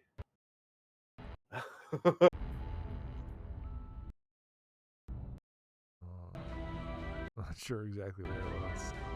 Me neither. There. Yeah. Oh, it's so fast. It's literally one frame. I feel like it is actually one frame. But yeah, some of the art design is very cool. It's I really like it. I feel like their colors and the way that color like leads into the air and stuff. Oh, that's from I believe the opening cinematic. It's it has like the credits that play over it, so it's just them showing off their cool art, I think. But it feels kind of in the same vein as Control with its like hypercolor type stuff. And then all these people you see here are all the same guy. Yeah, that's pretty nice. It's really weird. And then in that stage, it's also kind of an RTS where you have to choose what rooms you're building. That's fun. Yeah, it was a good time. Yeah, I'm intrigued by it. It came out on Game Pass, so I almost played it. Totally. Now that it's got the easier difficulty mode, I would for sure recommend it, actually. Yeah. But it's not a feel-good game. That's one crazy thing that's going to be another big theme of this list. Oh, bummers? No, well, maybe. I don't know. But no, game on Game Pass. Game Pass had a crazy good year. Yep. So if you do have Game Pass, check a lot of these out. Was Absolute on Game Pass? No. Okay. No, but I think you have at least 5 on your list. 6? Yeah, 6. Yeah, 6 on mine. Yeah. That is crazy. Yeah. It is nuts. It's the one saving thing for Xbox kind of at this point. Yeah, except that I don't think they're going to be able to duplicate that this year. I don't think so, because there's none. GTA's not going to be on Game Pass. I guess this year's Call of Duty is like the worst performing Call of Duty ever by a huge amount right now, which is crazy. So people have kind of moved on from Call of Duty. All right, and I guess it's because it's probably on the same year that there was a good Battlefield. Yeah, Battlefield really messed it up. Ate its lunch like a month beforehand too. Yeah. Yeah. And then Arc Raiders came out the same week as well. But yeah, it would be tough to match this year for Game Pass. Yeah. There's going to be the only big one I can think of this year that'll be on Game Pass is Forza Horizon 6. I don't imagine James Bond will be, because Hitman's not. Right. Yeah, maybe Control? I don't know. Maybe Control. Yeah, that could be. But I don't know. Anyway. Yeah. Go to... Because I think my number 9 is higher on yours. And my number 9 is higher on yours. Yeah, so I'm going to jump to my number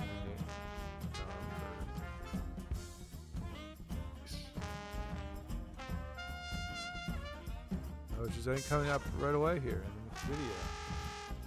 Oh, crazy! Are you gonna be able to get it typed in time? Do it right as it comes up.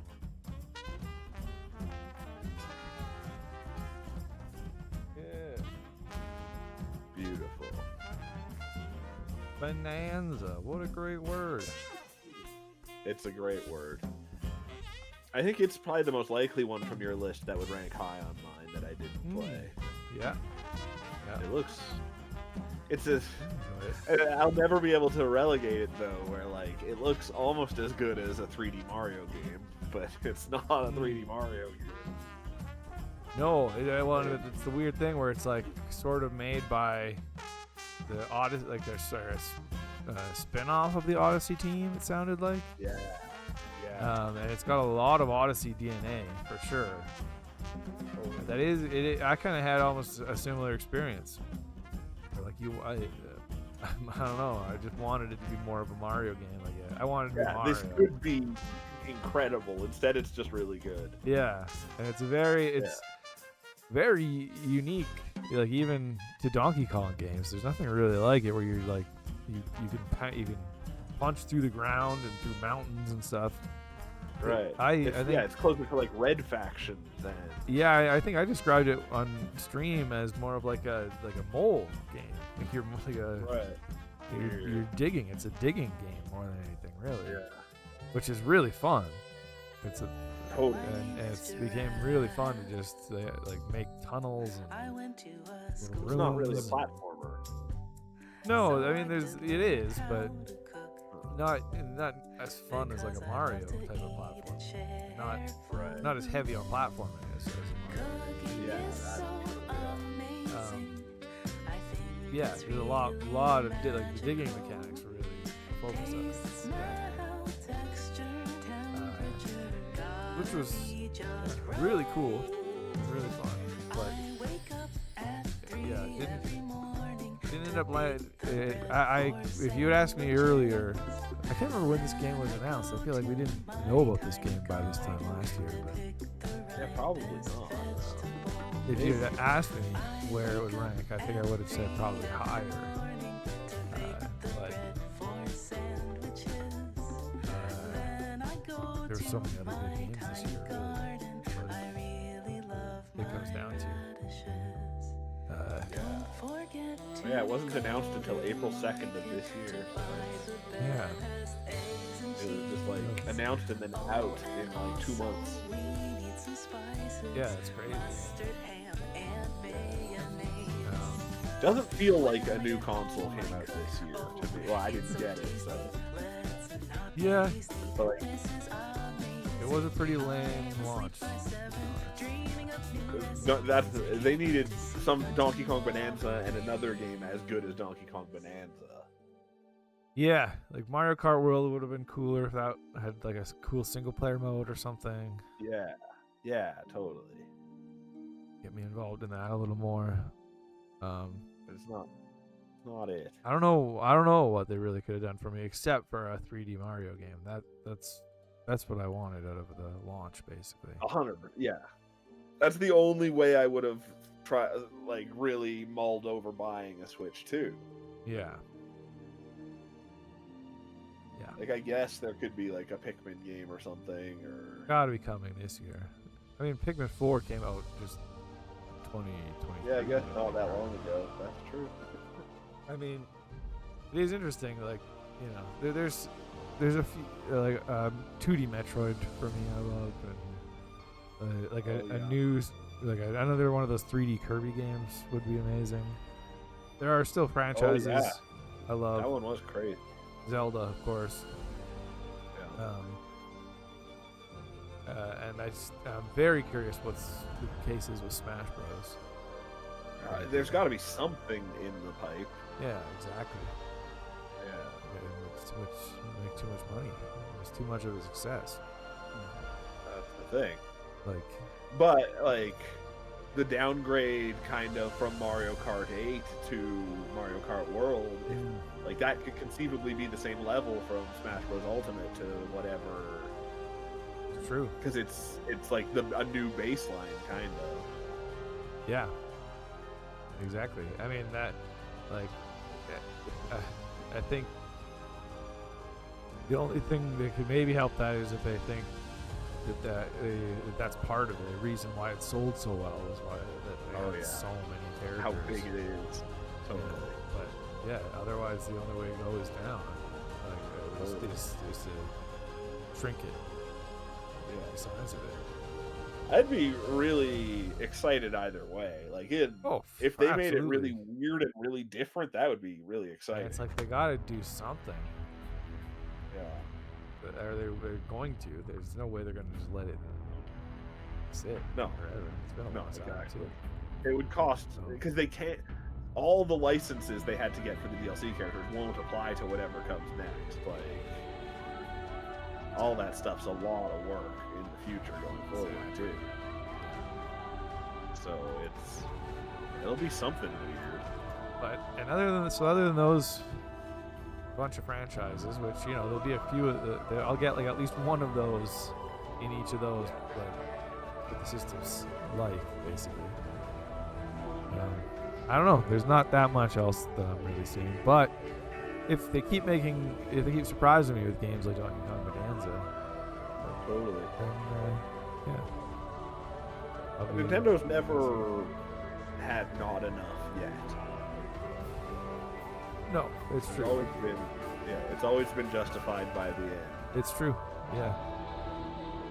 Yeah. So it's been kind of getting less and less for me, but totally, because I don't care about Splatoon, and I don't really care about Zelda now, unless Zelda that's the thing. It's like I think I still care about Zelda for sure, but I think in general, and it's different franchises for different people that are I think just I don't know. Like a lot of them I guess are cases where like Mario Kart, I just don't have a friend circle that plays Mario Kart anymore, so there's no hook. Half the point of it's gone. Yeah. So but there's a lot of franchises like that I just don't. I'm not as excited about as I used to be. I guess an Animal Crossing eventually will happen. It'll probably be a huge hit, and I'll end up getting sucked into it. That'll probably be like the biggest game on the system. Yeah. Yeah, that's true. And like a 3D Mario game's gotta come eventually. Yeah, exactly. It has to. It'll probably come next year. You think we're gonna get a 3D Mario game before we get like a new Wario game? Like, I hope so. I think so, but you never know. But that could happen anytime. It's just a surprise. That new, what is it even? It's the game that looks like Bloodborne comes out this year. It's the Switch exclusive. Yeah, we're gonna get to those. We're gonna get to 2026 games. All right. But yeah, that's a Switch 2 game too. That's true. Maybe interesting, but it's who knows? But yeah, I don't really. Yeah, Donkey Kong was great. It was fun. That's enough of that. That's enough of that. We need more Pauline. But then, now I don't know where to go next though. Just trying to look at mine quickly and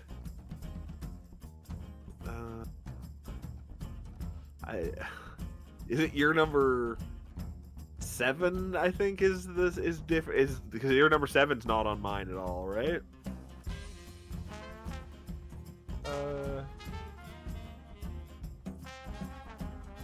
No. Yeah. Otherwise, my 9, 8, 7 are another orientation on yours. Yeah, I think we should. Yeah, I think we should go to your next one down that isn't one of mine, which I think is your number 6. Number 6. Yeah. Right here. All right. Look at that. It's a good year. No, I said it's right here. Oh, it's right here. Is it showing right now? It was. It's gone. Oh my gosh. Gone now. Blink and you miss it. I'll jump back in a second. It's the one I just beat. Everyone's favorite bluesy, jazzy, down south folklore tales, south of midnight. My number 6. That game was so cool.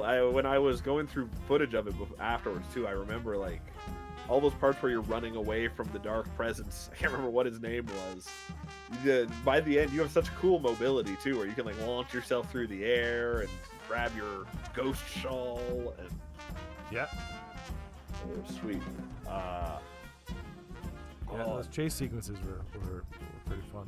Those were kind of the highlights of the gameplay, I think, for me. Running for the bottle trees, yeah. Yeah, otherwise, yeah, the exploration-based platforming was pretty easy for the most part. Yeah. Yeah, I think. And yeah. And the combat also was very easy. Yeah. And just very. It was just very barely there in a way. Like. But yeah, it's there because they want you to feel the story and to like sit in it for a while. I think, sometimes. And I wish, I kind of wish they had been a bit bolder with that and been like,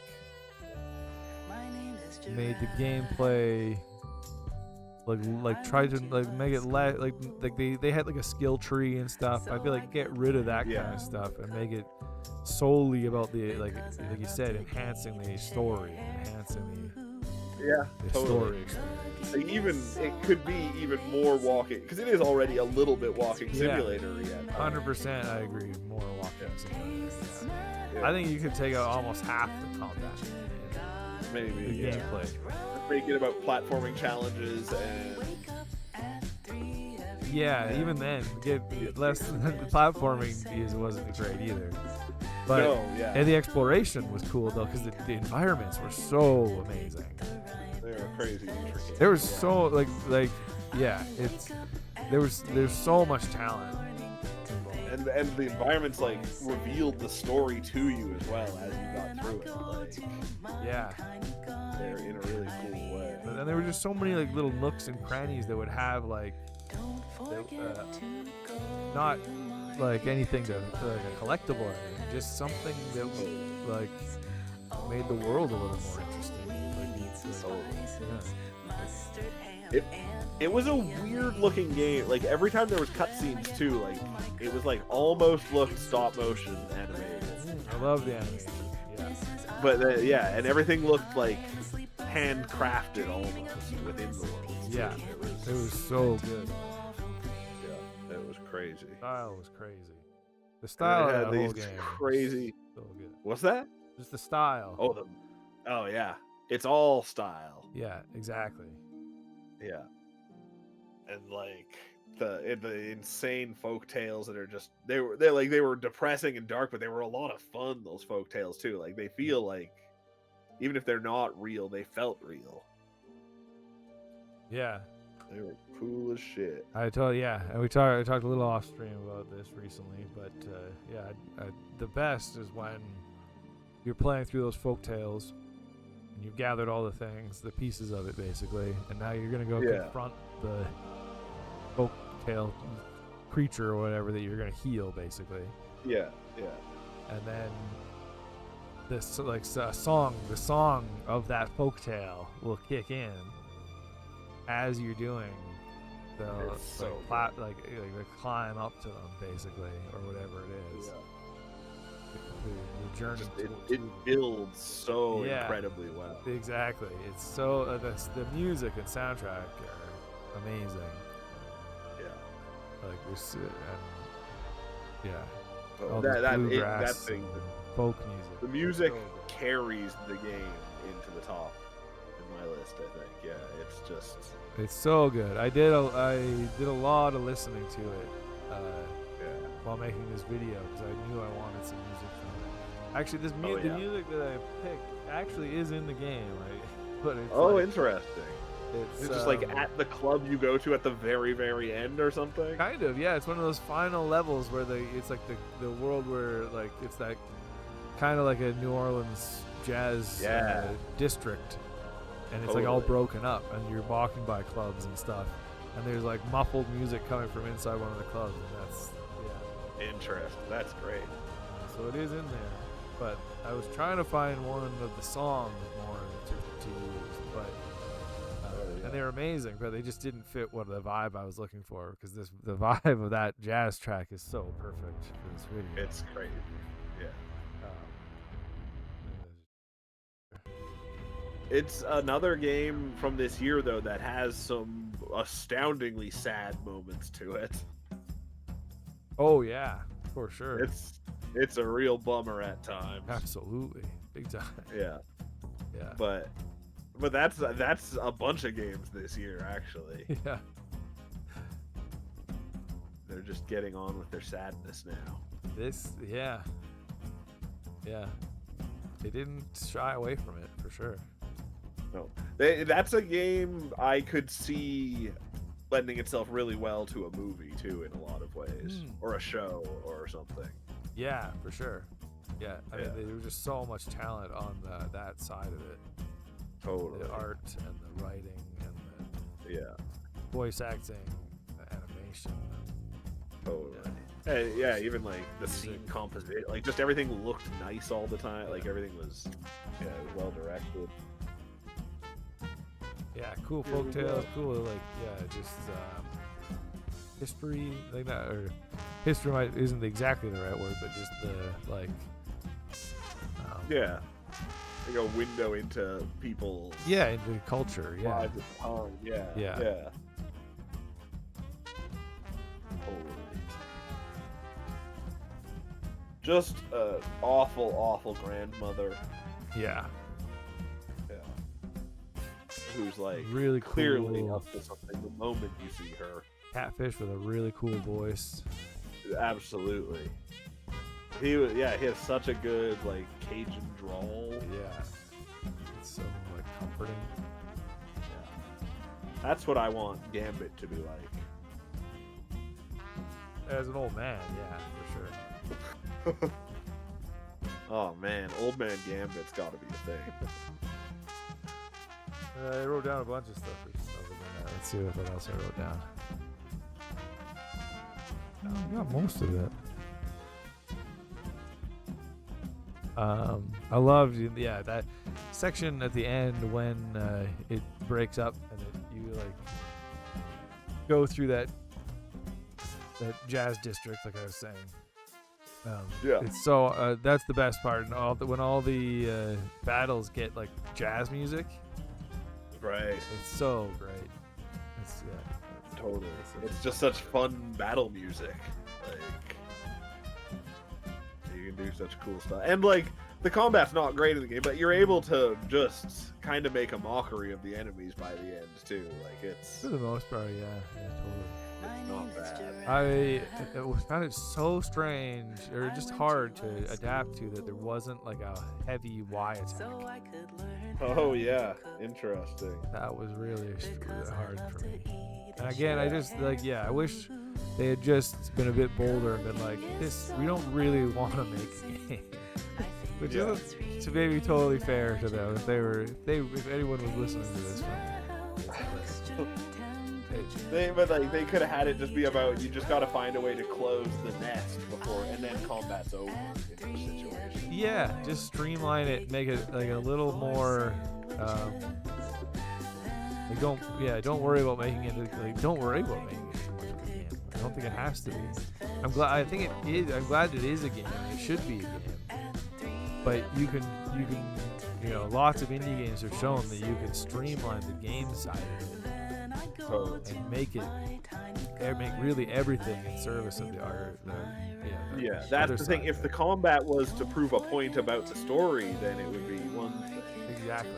Yeah. But it doesn't really feel like it is. It is just kind of perfunctory. You gotta do combat, collect the figments, do combat, collect the figments. It really bring all the figments together. Like again, it might not be fair to them. It really feels like they had all these great ideas and this great talent together, and then they were like, okay, now how do it let's look at how games are made. Yeah. And made like a very, very basic action, 3D action game. Totally. It's serviceable. It's not bad at all, actually. There's nothing bad about it. It's just very average when the other things are exceptional. It's so cool. Totally. And they could have just streamlined. Yeah, it makes me wish they would have been a bit bolder and been just we don't need. Yeah, it doesn't need to be that much of a game. It can be more of an experience. It's true. But then I guess you can't do that when you're owned by Microsoft and it needs to be big. Yeah. It would be better in an indie game space or an indie game size. Yeah. That's true. Yeah. Yeah. Crazy. I'm gonna take that risk, but yeah, awesome. That was great. A lot of Glad games. I really What a glad I game. squeezed it in. Yeah. Totally.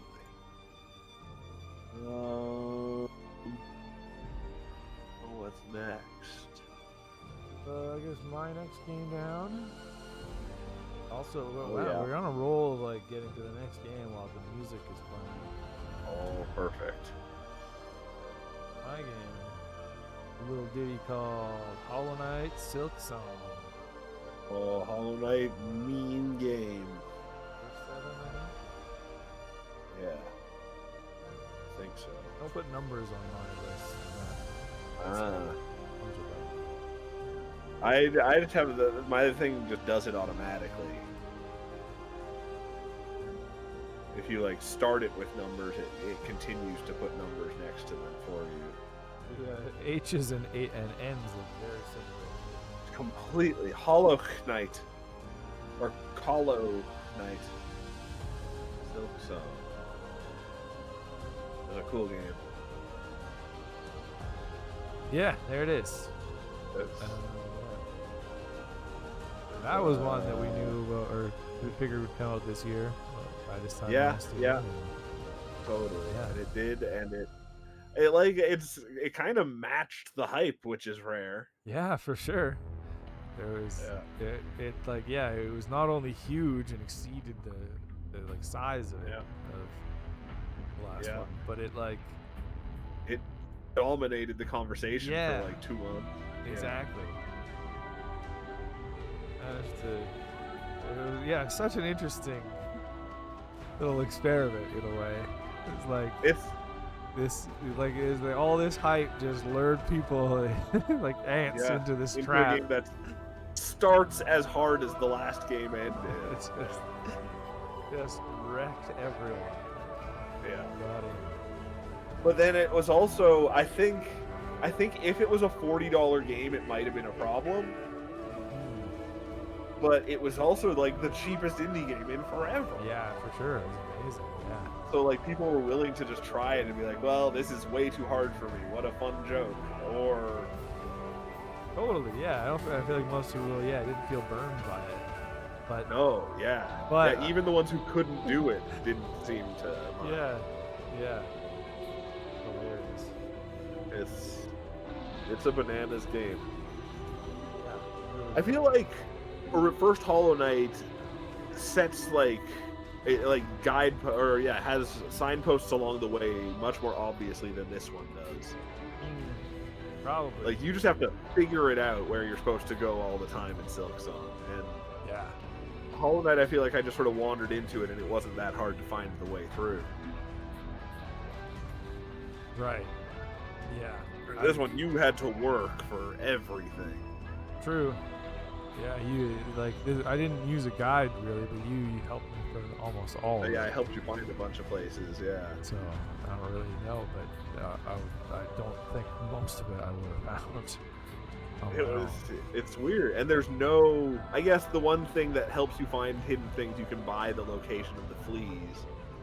Right. So that would point to like big areas you might have missed or something. Right, that's true. But like some of it is so obscure and so weird. Yeah. And serves no purpose even. Like there was a lot of like you just get an accessory that's pretty bad at the end of this one, but it's a huge long chain with a big boss at the end. Right. Yeah. That's crazy. Yeah.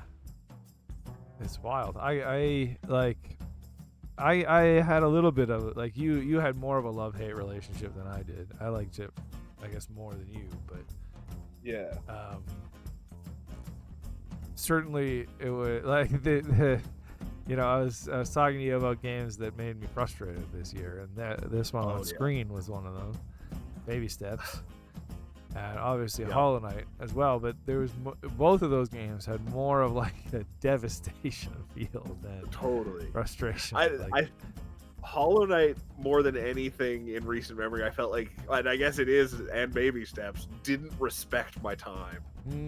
Yeah, for sure. Like you're supposed to fuck up and waste a few hours a bunch of times. Yeah, and just feel that. And that's not fun. And I'm sitting there and like saying to myself, like, this isn't fun. I'm No. having a bad time. Exactly. I should stop playing now. But Yeah. it's like Totally. the man breaker. It's like we're on this fucking mountain. Yeah, I'm not I gotta gonna- finish. Yeah, I'm gonna beat it. And I'm like not gonna let the games game are beat so me. different from other things. I'm never gonna be reading a book and go, this book is so hard to read. Yeah, exactly. Like, I It's not gonna don't let know. this book beat me. No, it's weird. Yeah. But like, I feel like I almost am abused into finishing these games. Yeah, like Baby Steps was a wild, like that was a wild experiment just to have the stairs Yeah. there, and Totally. Oh man! And then Jim killed himself. Yeah. Oh my god. That was crazy. Yeah. But yeah, so yeah, I guess I was quite beat down for that game too, but I loved controlling Hornet so much and those battles so much that I never really got bored. I was always either having fun or on the edge of my seat, scared that I was gonna fuck something up. Totally. And you have to do It's something again. it like no other Metroidvania do you spend so much time one hit away from death in. Yeah, exactly. It's terrible. Like, It's an awful feeling, really. It's crazy. And the stakes are real. Never Like if you're boring. really deep in an area, you can lose a lot of money. And Yeah. Oh, and how you did. You say a bunch of time. Awful. yeah. I mean, then eventually like, it becomes very easy to farm money too. But it's a weird. The game is nasty. There were a few times for sure that sessions I remember having on stream where I just like the time just melted. I just spent like 5 hours exploring, and it was so fun. Right. Like that's where there were moments where the Metroidvania drug feeling really kicked in. The exploration bit is best in class. Yeah, it's so good. And each room has interesting platforming. Maybe not difficult, but at least like interesting things you have to do. For sure. Yeah. Yeah. And I felt great after I beat it. It was like I felt like I climbed a really hard mountain. I hate that final fight so much. I kind of like it. I like it a lot more than the Hollow Knight final boss. The first one. Oh yeah. It's similar actually. Again, I love controlling. It's like half bullshit. Yeah. To a degree. I think Grandmother Silk is a great boss fight. I think that's a really I did fun like that boss fight too. But I don't know, Lace, it just felt like such a ninja on ninja kind of fight. I like that. Until she starts summoning colossal black masses from the ground, and True. I didn't. that For some reason, those didn't bother. I didn't have a hard time with those. drove me insane. Fully insane. That's crazy. Anyway. And then everybody looks at that game as Last Judge is like this crucible, Oof. and that boss fight is nothing compared to some of the later boss fights. I guess it still, to me, is one of, like, just saying the words just hurt me more than most bosses. Applied psychic damage. Yeah. Yeah, it's a crazy fight, and it's one that I think legitimately fucks a lot of people up, where it has that revenge bite where it can kill you after you kill it. Yeah, that's too. And pretty. If pretty awful. that gets you, you're never gonna forget that fight in Yeah, your life. exactly. It's so mean. It's like Alex mentioned too here. He says Silk Song was kind of cruel at the player's expense. Yeah, but he says like the benches that kill you, and that's another that's one where again if that gets you, that bench in Hunter's Marsh is like wild. There's It's a hilarious joke. hard area The other- that they you can do it- access early, and there's only one bench, so you're gonna be desperate for that bench. Yeah, and you can even see kind of what's happening, but like There's a trap. you're not paying attention when you get there. You're like, oh, thank God, a bench. Yeah, and you sit on it, and it sets off a trap that hits you. And yeah, it did. I explored it later in the games, and I had a decent amount of health, so I was still like shocked, but I wasn't devastated. But like again, if that gets you, if you've spent like an hour exploring and you're desperate for that bench, and you have one hit left, like There was absolutely devastating. I got absolutely fucked by, the weird store in Farfields that you have to pay 30 coins to enter, and there's a bench in there. Yeah. I got there the first time. I only had 30 coins, so I'm like, okay, I'll pay. And then I walked too far away, and the door shut on me, so I couldn't save. Right. And that's super deep in too. Yeah. It's so fucking annoying. So mean. Like that's such It's an so mean. And then awful you feeling. can even break that door from the inside, so you don't Yeah. ever have to pay again. But it's so mean. Right. You said Ghost of Yotei is a frictionless game. Yeah. This is a game where they applied friction everywhere they could. Yeah, for sure. This game could be called bully. Yeah. It's Yeah, just a bully of a game. It really is. This is the sequel to Bully. Everyone thinks. I'm surprised. Like It's they're gonna get in trouble someday for they're gonna be liable for someone's suicide. for sure. Yeah, it'll wreck people's mental health. Anyway, on And that- that's one of those things where Hollow Knight is so amazing in my mind because it's one of the chillest games ever made. It's got like some really brutal bits, but it's like so calm and so cool all the time. And this game tricks you into thinking it might be for moments. But it's 5 times faster and like, yeah, it's a real bastard. But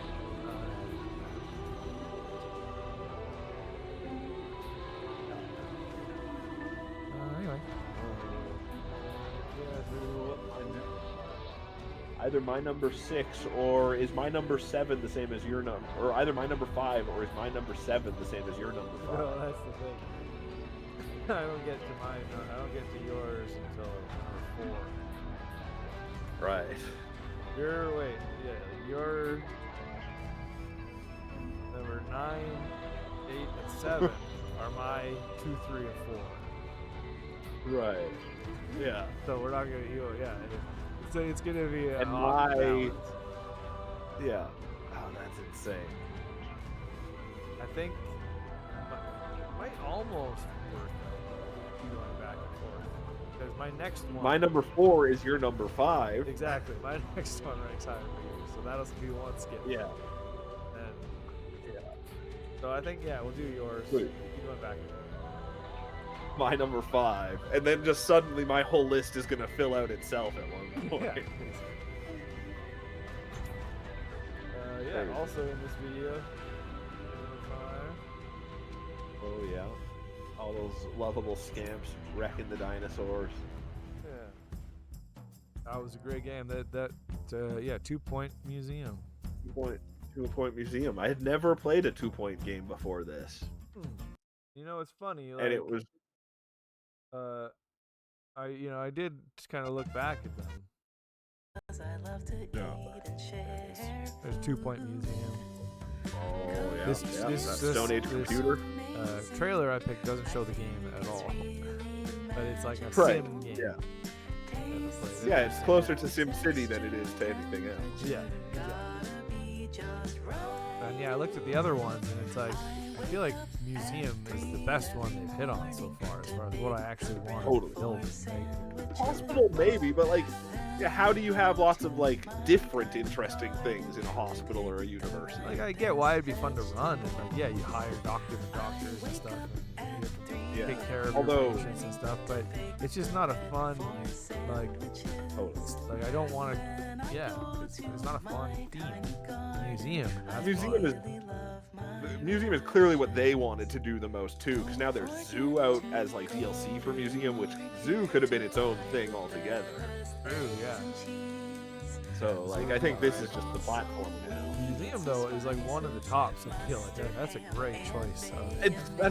There's no more interesting building in a city, honestly. Yeah, it's true. Than one of the top city buildings. Yeah. If I'm going as a tourist to anywhere, the museum's where I'm going. True. Yeah. And I bet the guys who design museums have pretty cool jobs. Absolutely. Yeah. But it was that game, the gameplay loop in 2 Point Museum it was like heroin to me. The like sending out the helicopter to places on the map that you had to make sure you had the right qualified experts to go on, and it was really good. I got every artifact in that game up to pristine in my museum, and it was every moment was a pleasure. That's crazy. I can see it. I didn't even beat it, and I put like 40 hours into it. I think at least, maybe actually, I think I put more. Yeah.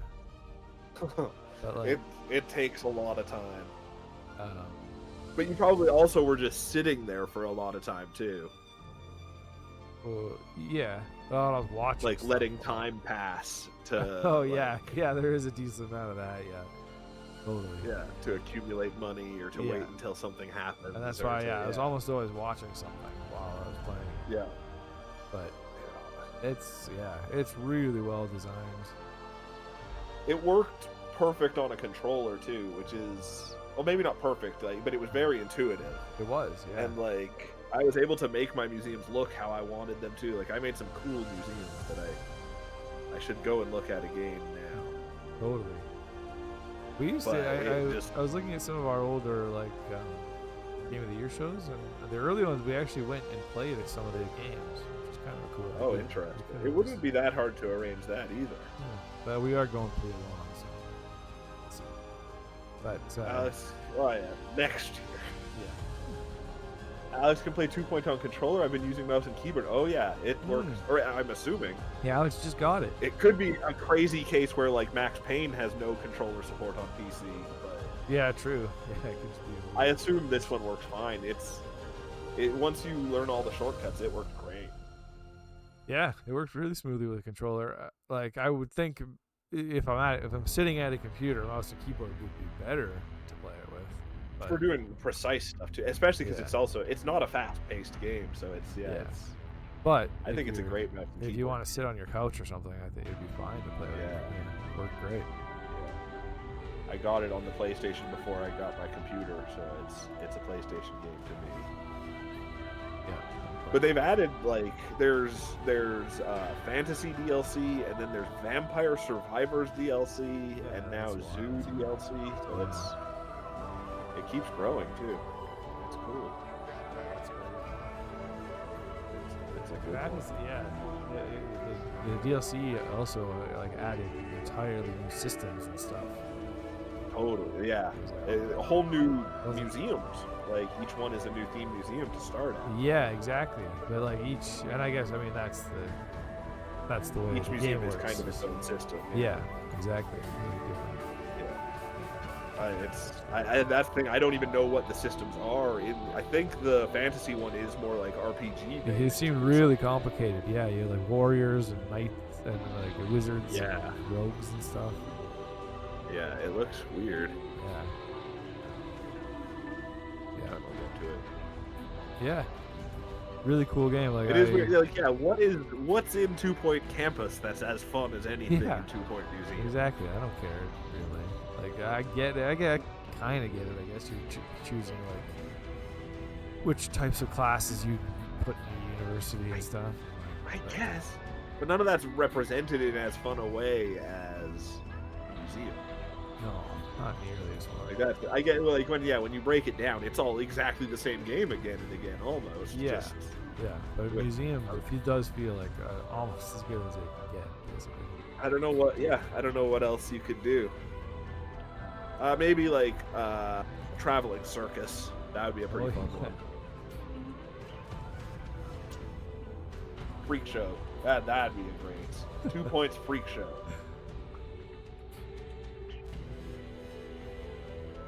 Sweet. Yeah. Yeah. That's my number 5. Yeah, that was kind of an early one for you, where it was very high. I think it was your number That one. was number 1. Yeah. But then my number 1 and 2 games came out like 2 months later. Right. Yeah. 2 Point Museum was a February game too. It was just an early in the year thing. You're right. Yeah. Crazy. I remember I almost saved that one for Christmas break. I'm Oh glad yeah. I didn't. You would never have had time to do it. It's one of the biggest. It might be the biggest time sink game of the year. From like Clair Obscure might be a similar amount of time, but otherwise, Yeah, nothing else is true. that. Hollow Knight was like 50 hours. Oh yeah, Hollow Knight was also 50. That's true. Yeah, probably those. Interesting. Claire's a weird one where my first time through it, I got through it pretty quick, actually. I think I was only like 32 hours or something. Wow. But then I played that game completely through again later. With, well, whatever. We'll talk about that later. Yeah. My number 6 is... Number 6? Yeah.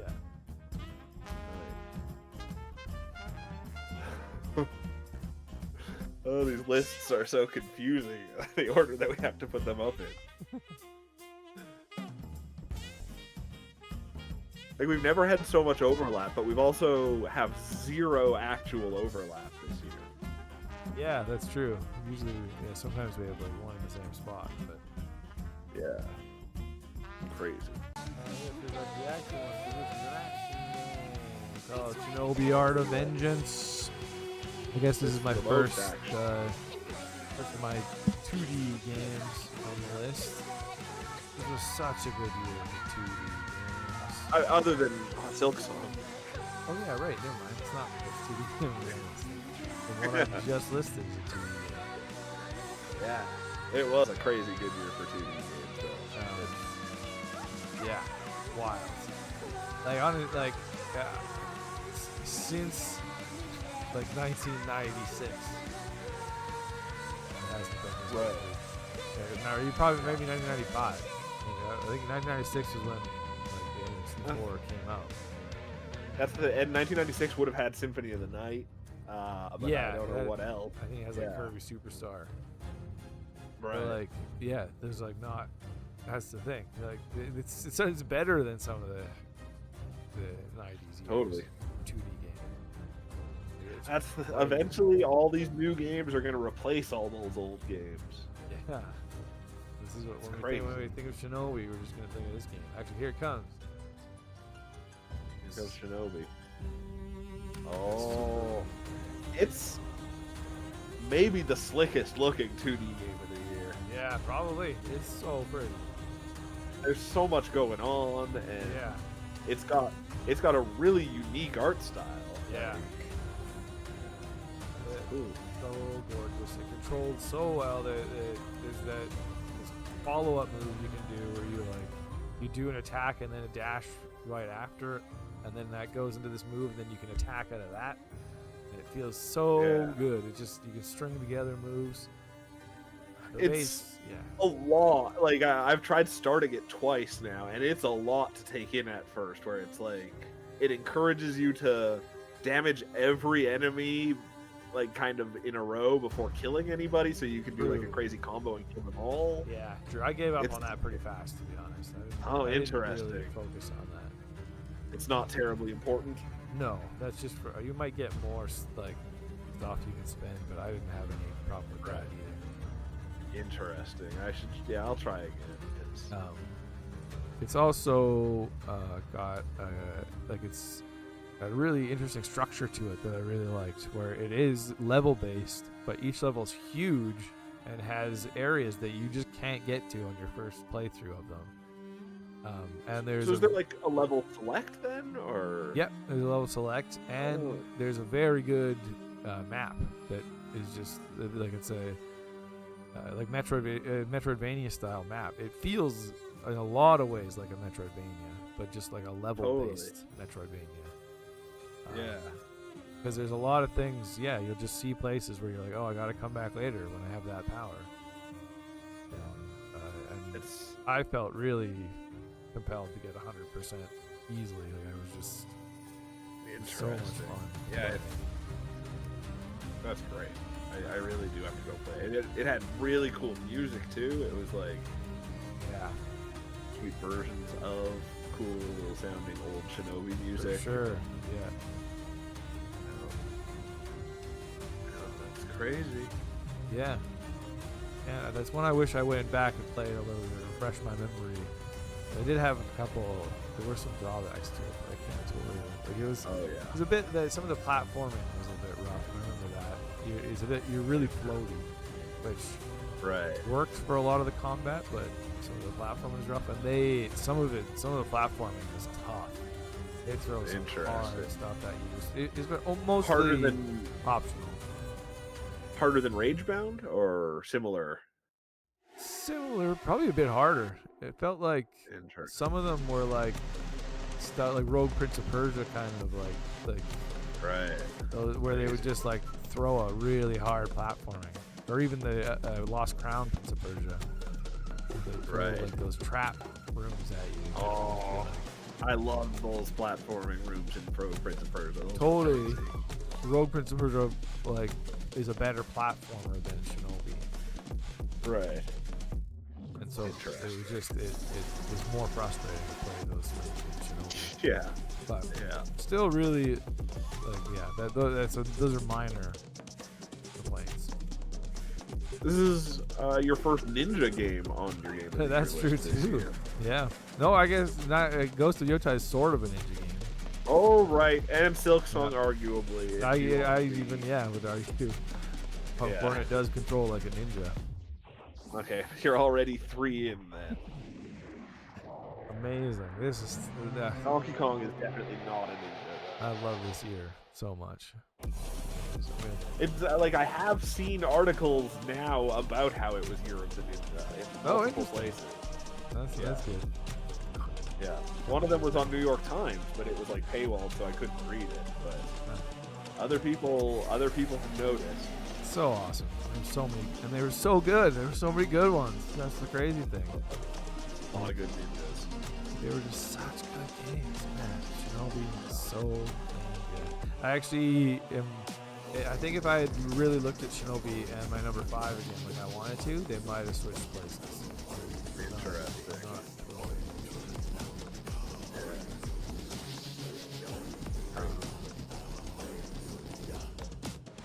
I guess though I have to jump to my number 5, don't I?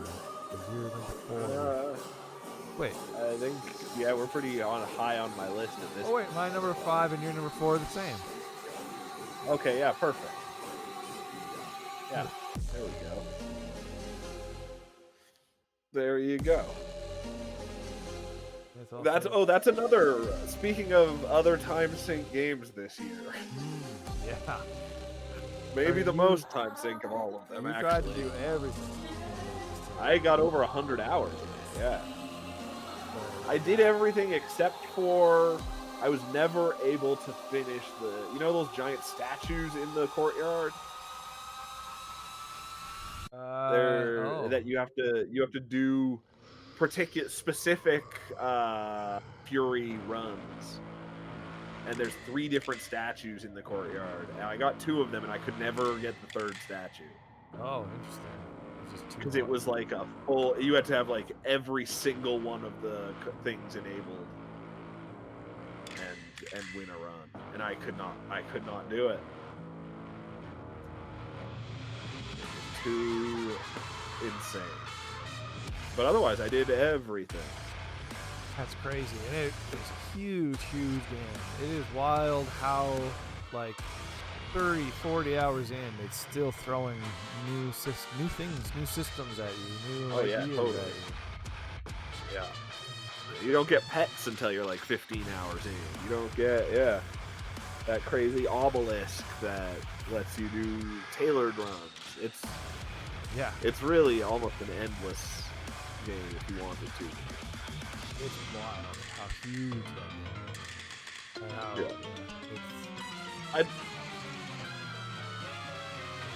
I'd like to play Hades 1 again and see how it feels after playing Hades 2. Yep. Because, like, I know Ninja Turtles doesn't feel anywhere close to as good as Hades 2, but I wonder if it feels the same or better. I'm sure... like, they might have just refined the hell out of it. Yeah, I'm interested, too. There's a couple things about it. First of all, I feel like the weapons are better in Hades 1. I did at first, but by the end, no. This is the thing. I have to play them again, but I don't know. I still felt like they were just innately more fun.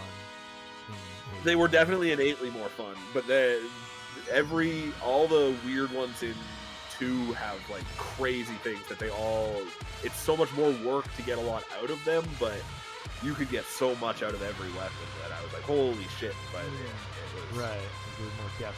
It reveals itself over time, kind of. Right. Interesting. But yeah, it was, the weapons in 1, they were just a blast immediately, and kind of all of them were even. Yeah.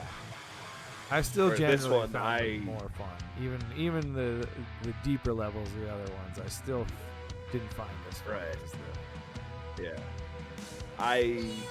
In this one, it was like, I could only handle using the sister blades for a long time. I was like, this is the only weapon that I can handle. Yeah.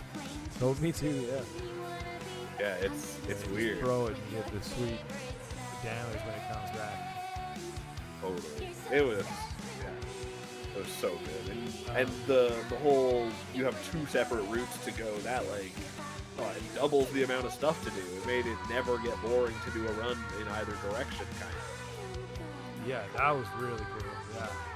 And when you take the upper route, where it just gives you the whole city to explore, is such a fun way to choose your build right off the bat. Like, for sure. It gives you, like, you have so many options. Yeah, and you exactly. You can really do what you want, and it's so cool. Yeah. Absolutely.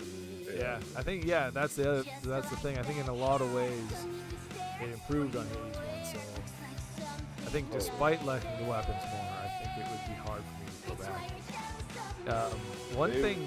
One element that I think was hard, really, like you said at first, I was so focused on the sister blades and stuff. It was really hard for me to get the hang of, but it became fairly essential to me near the end with casts. Oh yeah.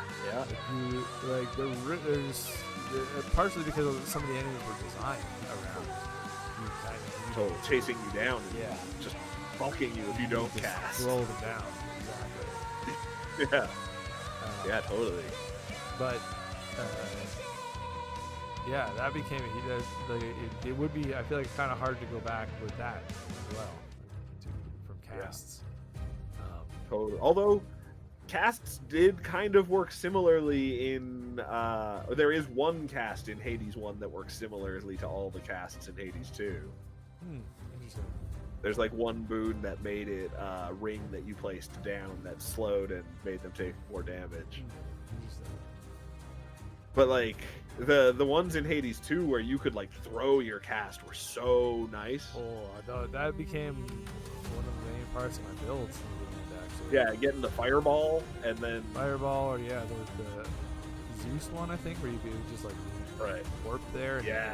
And then you make it get bigger over time with the one from, I can't remember, Prometheus, maybe? Yeah, they were so safe. So good. It was just like... Yeah. You just Totally. Shoot them from a distance, a safe distance, and it would hit them and keep hurting them while you were doing other things. Yeah, totally. And then if it works out for you, your Zeus one will eventually also like set them on fire or something crazy with a duo, or Yeah, there's do something insane. Some of my cast builds were insane.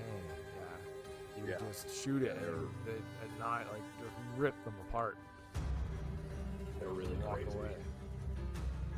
They were truly insane. I feel like you can almost it's almost like Hades 1 was early access for Hades 2. Like Yeah. they've just continued to just refine and refine and I think I might have said this when we were playing it before, but I kind of wish the Hades one was like included in a way like that. There's a mod now that it is, which is cool.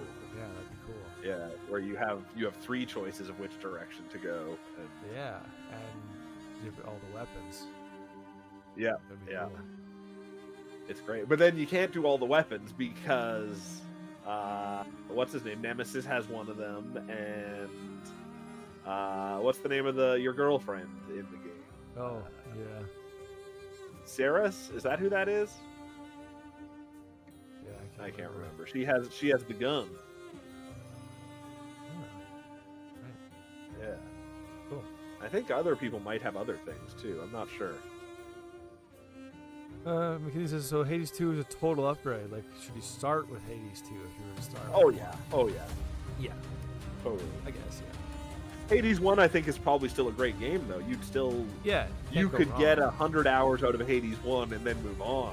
And Yeah, have a you great wouldn't, time with you 2. wouldn't be going wrong. But you probably would have a harder time playing 2 and then playing 1. That's true. But yeah, Hades 2 is awesome.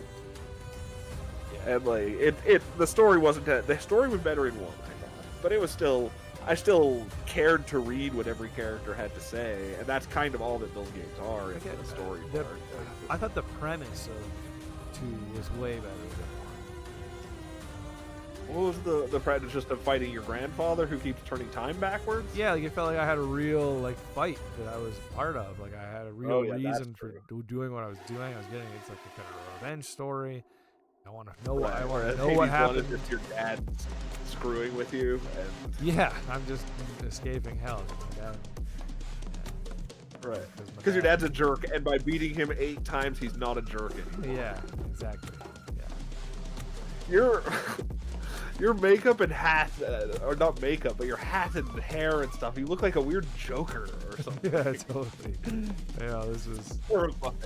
This was a bit of a mistake. It's a crazy look. Now they look like pigtails. Oh, even better. Even better. But like there were some insane builds in Hades 2 where like you have your axe and you put down a cast, and then if you do a charge axe attack in your cast explodes and does like all your special damage everywhere, where like you could just flash kill the entire screen in 2 seconds every time you show up, and it was so satisfying to pull off stuff like that. Very cool. Yeah, that was like one of the variants that you got. Yeah, that was the Charon blade. Yeah, those were very cool. And then the one I did most of my progress with was the skulls, where I would just launch myself in and explode on people. But that's a weird gameplay style too, where you're just constantly right next to the enemy. Yeah, it's so dangerous. It's so dangerous. Totally. It was. Oh, that vampire is still the hardest boss in the whole game to me. The crazy. I don't really know. He's a vampire. I think that's the only way to describe him. You're right. Yeah, he doesn't. He is. He can be crazy. He did screw me over a couple times, but for the most part, I don't know. His moves are just so easy to avoid. Yeah. And then he hits you once, and he's fully healed. For sure, he was a couple times. So far, of all the games we've talked about, Hades 2 is the first one where I'm like, damn, I should go back and play some more of that. Yeah. I do kind of want to, because there's a couple things I still wanted to do, and I think they patched some things. Yeah. They changed the ending. I haven't Oh, seen yeah, that at that's all.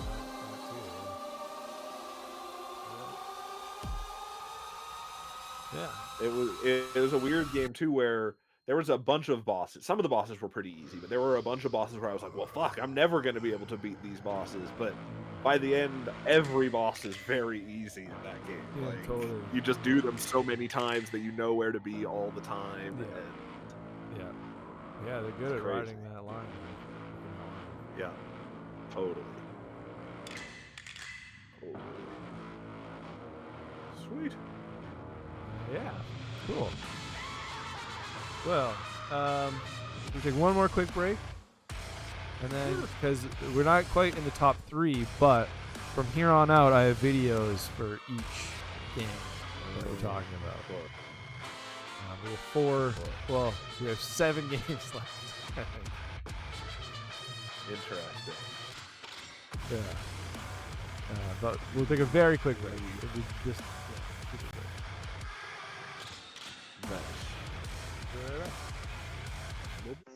Yo, it's Sega's Toe Jam and Earl. The hippiness, hoppiness party that's kicking around the world. Giving it to you like it. Toe Jam and Earl is so funky, it'll make you scream like nothing ever before. Genesis is so much more. Toe Jam and Earl, 2 homeboys can play a different gig every time. Go get your one and you'll be in the hand. You gotta get it. It's a whole lot more.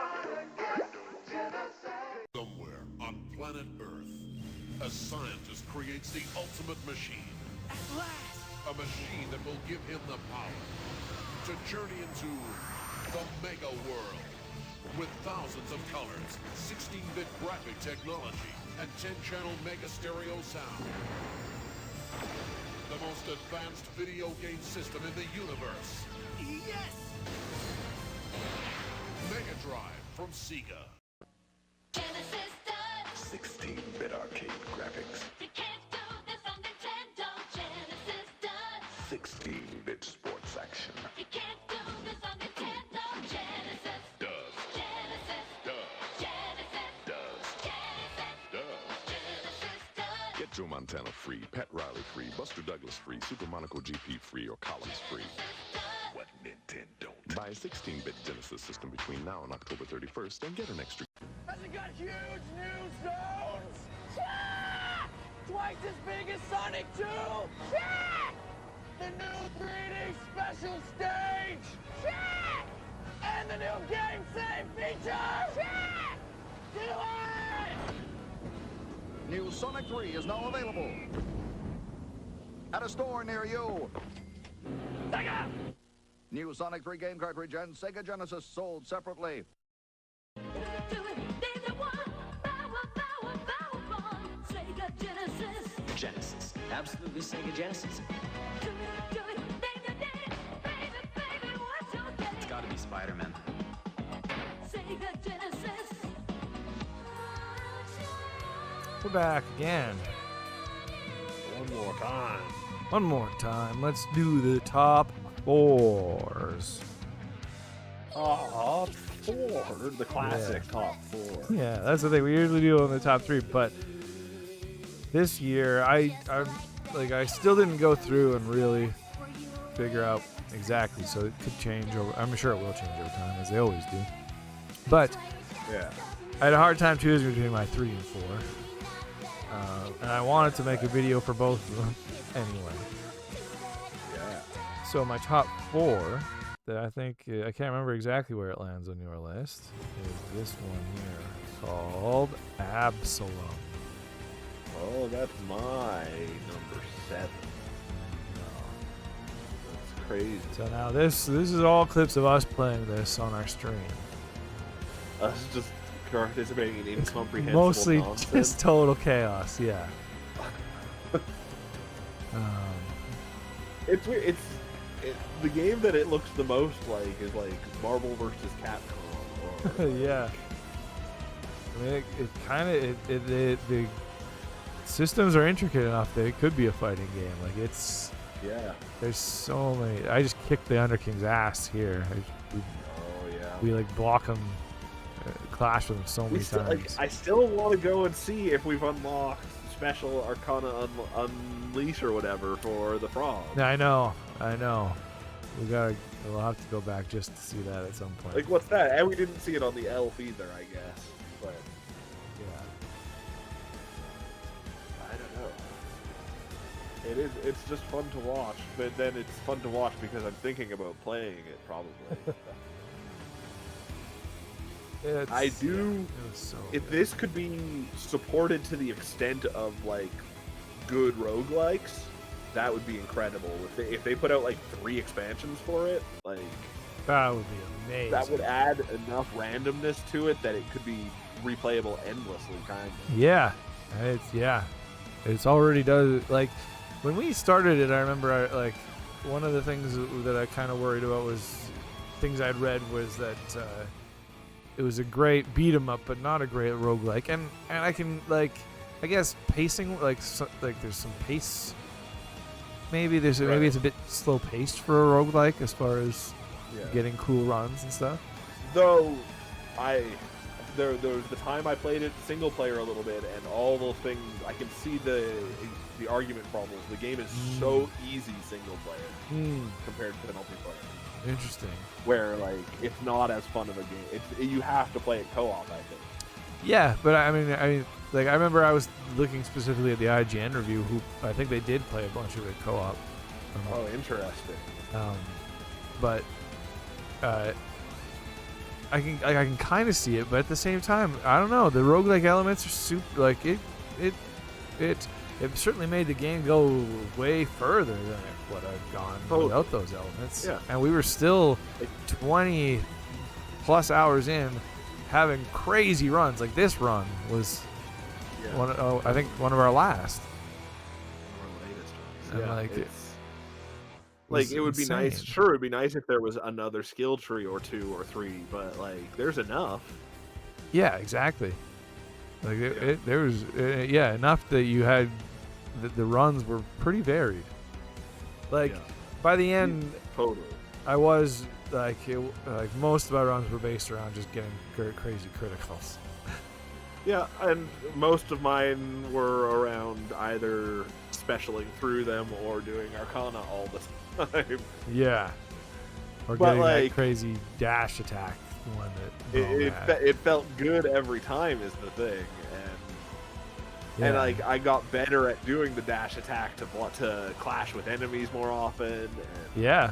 Like it was a satisfying gameplay loop, even doing the same character again and again. And again exactly. And again. Yeah. And I know I'm sure there was more in there that I didn't explore as far as builds are concerned and what was possible with characters and how you can build them out and the random luck you can get. One of the crazy ones we come across, it's after this Azra clip, is the one that you got that I still don't understand what's happening. It's like just a black smoky type shit that just annihilates everything. That just carries in them the away corner. and does. Is that the one that gets to like 1,000 hits? Yeah. It's this one. Yeah, it's behind me right now. Right. It's like this massive black madness.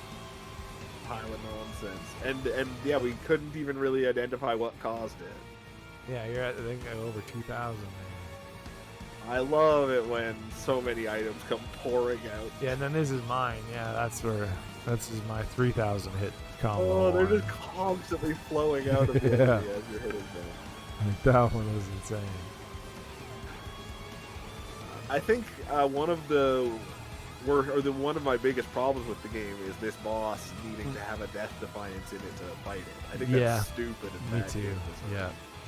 But otherwise, it's all pretty great. It's controlled so well. The moves flowed into one another so insanely well. Yeah, just perfectly. Even the characters that I didn't really play much felt really good. It's true. Yeah. And had weird things to them. Yeah, exactly. And lots of different possibilities for how they could play out. And it also gave me kind of another ninja game. I kind of felt like a ninja cider a lot of the time. It's as much a ninja game as Silk Song is. Yeah, exactly. Yeah. Oh yeah, and McKinley, I said earlier, wasn't Assassin's Creed Shadows also this year? Yep. And we'll get to. I still have 2 more ninja games coming on my list. Yep. They aren't Assassin's Creed Shadows. That's still, one that I need to play. Haven't even played that one. Yeah. Was Rise of the Ronin this year or was that last year? I don't know. I think it was last year, but I'm not. It would be amazing if it was this year. Yeah, I think that there was 5 really high-profile ones. We got Ghost of Yotai, Shinobi, and Assassin's Creed. Assassin's Creed. We've talked about already. And then the 2 other games. Yeah. And then there was some others. Like there was indie games that didn't Right. weren't as high-profile. Ninja-esque, yeah. You know what? What? Oh, sorry, I missed your comment there, McKinley. That was about the Sega commercials. Because there's ninjas are the new zombies. I'm cool with that. That's great. I'm cool with it until it's all played out like zombies. Yeah, but we get some great ninja games along the way. I'm okay with that. True. Play it out. Play What it out, about Sam. zombie ninjas? Zombie ninjas? It's been done. I'm sure it's been done. Ninja Gaiden Yaiba. Oh, great point. Yeah. Everyone loves that one. I never played it though, yeah. This is kind of a cool little song from Absalom too. It's like not, I don't know Not who. Under King. Yeah, and it's not the other guy who did most of the other ones. It's like somebody else. Cool track. Oh man, it's just a mess. Yeah, and so what's happening? I'll just quickly explain what's happening here. Is that I just got my luck stat so incredibly high that I'm getting tons and tons of critical hits and using moves that hit a ton of times, so they generate a ton of critical hits.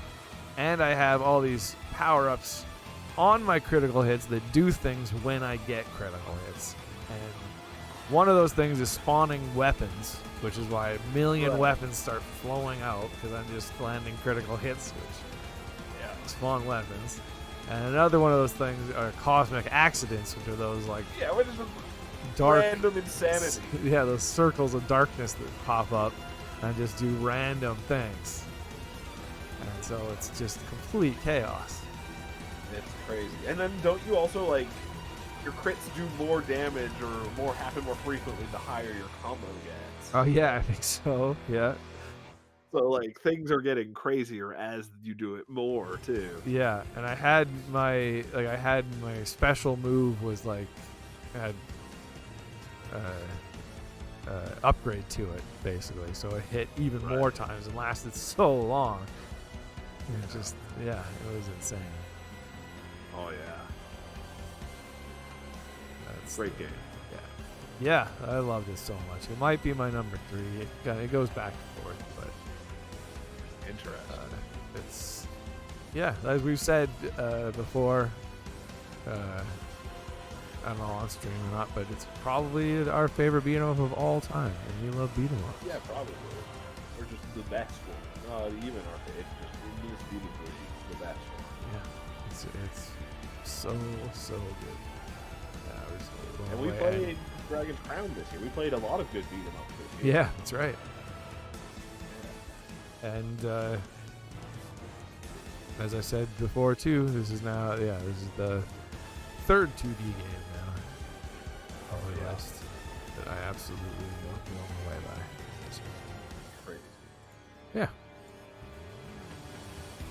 Absolutely. Absolutely. I don't know what number's next. I'm trying to. I guess you're number 3. Oh wow, crazy. It's I think it's the most recent game on my list. I think it's the most recent game across all of our lists. Probably. I guess. When did it come? It finished at the very beginning of November. Oh yeah, I guess. Yeah.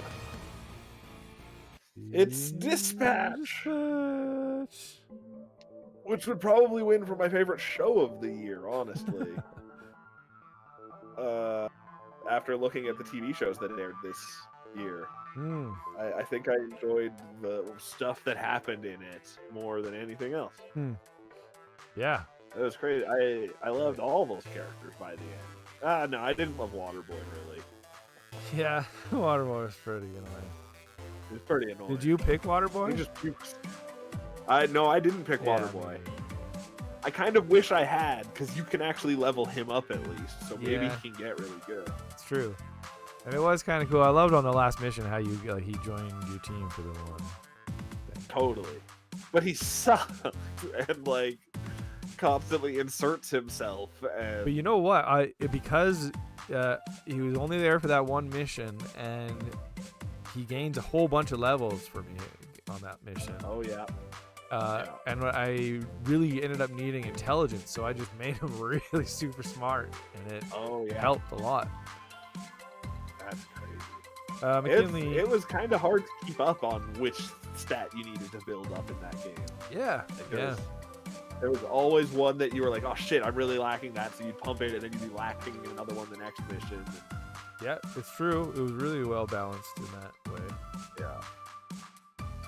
That's why I just couldn't have, what's his name? Is his name Sonar? Sonar, yeah. I couldn't have him on my team. He's too unpredictable. That's the weird thing that I actually never really understood that mechanic. Like I had him the whole game, and it felt like it barely ever came up. Weird. I know it was just, it swaps his intelligence, charisma, and the other thing with his strength and vigor. Yeah. Yeah. And maybe I just wasn't paying enough attention. But interesting. It felt like it was, well, it felt like it was almost never a problem. But it felt like it barely even swapped him that much. It's a weird thing where I think he's definitely the more interesting character to keep on your team. Yeah. But I bet he's also the more interesting character to become a villain. Yeah. Coop felt like more of a villain to me. She felt like she could fit better. She was already kind of just an assassin, yeah. McKinley asks, "Is it an interactive cutscene?" Yeah, that I have a couple clips. Yeah, of basically cutscenes there. Yeah, it's or, like the or old... you can turn off the interactivity if you want. Yeah, I turned off the QuickTime events, which are an option. Yeah, so you just had to make the dialogue choices. Yeah, exactly. But yeah, you can turn off the dialogue choices, but it's like it's in the spirit of the old Telltale games, like Walking Dead and stuff. Yeah, and it has a bunch of the team who made it are made up of a lot of the team members from those games. It's the voice acting is fantastic through the whole game. Very good, yeah, top notch. Yeah. And I really liked, like, speaking of the that element of it, the Telltale element of it. The choices were really good. Like usually, like generally, I don't like making choices in stories, and I still don't really. It's still not like totally, because you're missing out on half of it at least. Yeah, exactly. And I felt that in this game. It's still kind of a negative too. But as far as the choices go, they were really, really well written. Like it feels like they go a long way each one too. Like that's true too. Consequential. Yeah. At the end of each level, I think I don't know if I mentioned this on stream or not, but I really like how they show your stats and stuff and how you compare it to the players and stuff.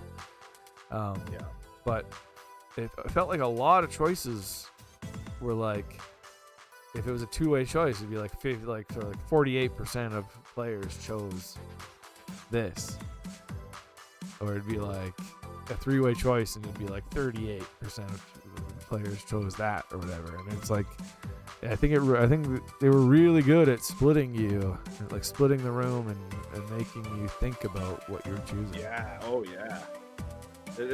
Every choice felt like, oh, these are all good. I want to. Yeah, or all bad. Yeah, or like, or all bad. Or just, totally. Yeah, you want. Yeah. Yeah. Or all interesting. Yeah, like even good or bad. Like they're just like interesting. Like you want to see. For sure. Goes on. I think even when we were talking, there's like the part you didn't reveal who you were to your team, and I can't even imagine not doing that. Yeah, I Like, don't see why that's so they're, like, crazy to you. I feel like you owed it to them at that point. Nah. How could they ever trust you as their dispatcher if you don't tell them who you are? It doesn't. I don't know. It's crazy. But just the fact that there are choices that I feel that passionately about in this game, like it's nuts. There's so many good ones. Yeah. And the emotional beats at the end are really strong. Yeah, for sure. Yeah, and like Yeah, that it's yeah. cool. The episode. I got Chase the for bad sure. end, or I think I could have gotten a more satisfying ending for sure. I got the same ending as you, and it was like, Yeah. it is kind of the bad ending, but I liked it. I felt like it was fitting for the story that I was following. I told everyone every time they asked I was fucking gonna kill the trash. Right, that's the thing. My Yeah. guy was probably not even gonna kill him if I got the choice. Right. Oh yeah, you might have let him be. Yeah. Yeah. They robbed Really me of that. a true hero. And in my mind, the only they robbed me of that because I didn't romance Invisigal. Like, is that how that works? I don't think. I feel like there's probably a way to save Invisigal and not romance her, but Interesting. Yeah. I don't know. Because I was supportive of her all the time. I thought, but maybe not even. Yeah. She was kind of awful. She was just. Oh. I feel like that's the main. Yeah. Like that's. Yeah. It's a good question, but I bet you they have a way of not romancing her and still saving her. I wonder. Yeah. Yeah. One thing McKinley liked about Detroit Become Human is it had a menu that was basically a choice tree, so you could easily keep track of what you needed to do on later runs to get every story.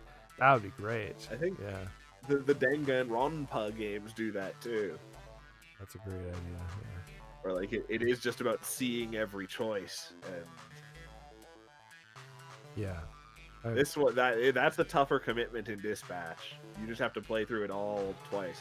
Yeah, I've considered watching some YouTube videos of it, but I think I'm just gonna, because I started it a second time and got an episode in. I think I'm just gonna put it off for like 6 months and then I'll do it again. It'll feel fresh. That's true. Yeah, that's a good way to do it. And I'll still vaguely remember what I want to do. Yeah. Yeah. I had a lot of thoughts about Dispatch. I written down here. Because I did. It kind of had like the high highs and low lows for me. Like I wrote, I loved the premise, the world, the characters were all so good. It was really funny. It was genuinely funny. Very funny. Yeah. We talked about choices and stats, story. And genuinely, I did enjoy the dispatching as well. Like, I think it is a cool idea to make a game out of those. Like, I don't know what they're called, those graphs. That type of graph that's like a circle. Essentially. And it has points on it. Yeah, and then it makes like a web based on the stats and where they land on those points. And I think it's a cool idea to make, like, it's like how like each character has a web, and then each mission has a web that you can't see, but you have to like guess on how it's gonna go, basically. And then they overlap, and then there's like a little puck that they toss, and then depending on where that bounces, if it bounces happening right now. Yeah. No, this is a different one. Different outcome. Oh, is it? Where you choose. Oh, yeah. Okay, never mind. That's one where if you, sometimes you get choices, and then if you choose a character, it will put their stat up against a mission stat that you also have to guess. And depending on where that puck lands, if it lands outside of where they overlap, then you fail, and if it lands where they overlap, then you succeed. Really interesting, idea, and it was fun, but sure. ultimately it was too random. That's what drove me nuts. Right. The randomness. Yeah, you could do your best to mitigate the risk, but it was. That's true, and most of it, most of them went pretty well. Like most of the time, I did succeed. Oh yeah, by far. and there is no punishment for failing either. No, although yeah, Like, it counts your successes at the end, and then it counts your failures against it. yeah, Which always hurt, and then it compares you to other people at the end within the stats. And that always, yeah, they're always like, I want to do better for those reasons, but you yeah, want to otherwise, do good. There were a couple days where I got every call and every single call went right, and I was like, yes. Yeah, that's awesome. But that's just random chance if you can make that happen. Yeah, and yeah, it was just a bit too random. Like I don't mind some of the there's got to be some of it being random, but I don't know. Yeah. Kind of like too much of the game in both the story and the dispatching element is about guessing. Is like, what am I thinking? So what am I thinking? Yeah. Game? Yeah, it's true. Yeah.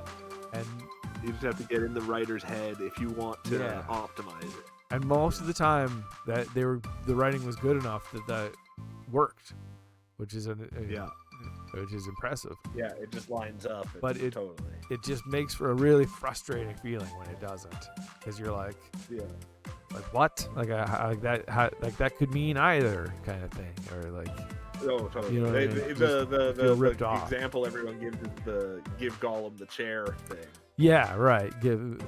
Where ultimately that decision doesn't even matter, but like you do feel like it betrays what you're actually thinking, and exactly doesn't pay off in a satisfying way either. And it also applies to these dispatching parts as well, where like you'll think, oh, like that's something that's conversation, and it's like, no, that was intelligence, but you thought it was conversation, and that can be really frustrating.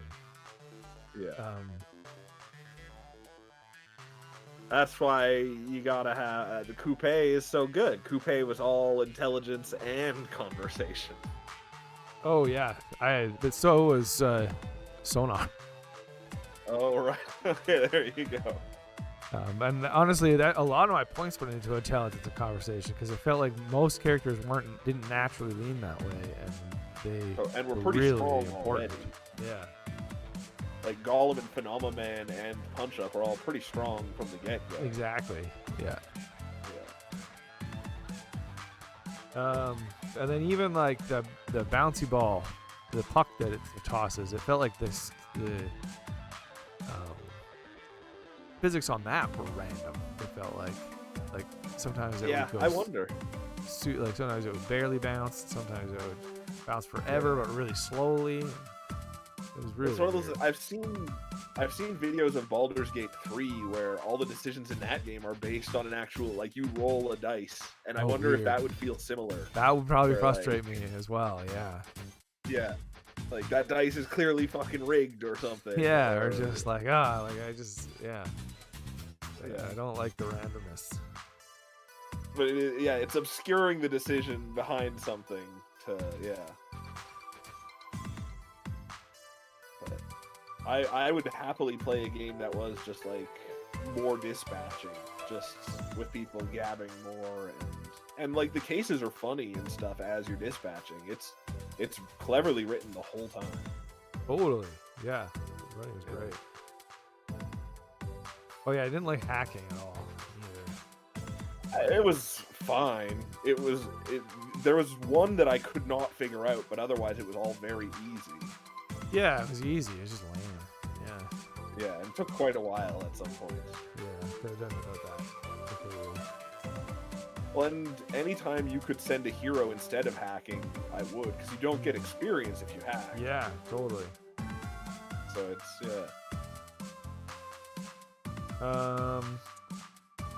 Yeah, and then we talked a bit before about how I hated that the whole cutting someone storyline. Oh yeah. I thought that was really dumb. I feel like they do sort of at least pay that off in the end. Then they come back, you mean, or you can hire Then them back? they come back, but the fact that you just have to cut them I guess they could have set it up if they made it like week 3 that they were all struggling for longer, but it felt so sudden. Yeah, exactly. There's a bunch of things that could. Even if it was a little like you could have even kept the arbitrariness of it, if they were just like, no, this is from head office or something, or like. Oh yeah, that's This true. is- You have to cut the person with the lowest number. Yeah, it's just the way it is. Like you have no choice. But it just was presented in such a weird way. Blonde lady thought it was just a good idea. Yeah, and then I was like, my response was like, I don't know if it is, and she was like, well, now I don't know if it is. And I was like, yeah, okay. And then we like. And then the next day, it obviously isn't. Yeah, we cut somebody. It was like and you feel awful about it because they both talk about how much they need the job, basically, and so you feel bad. I felt bad about cutting Coop.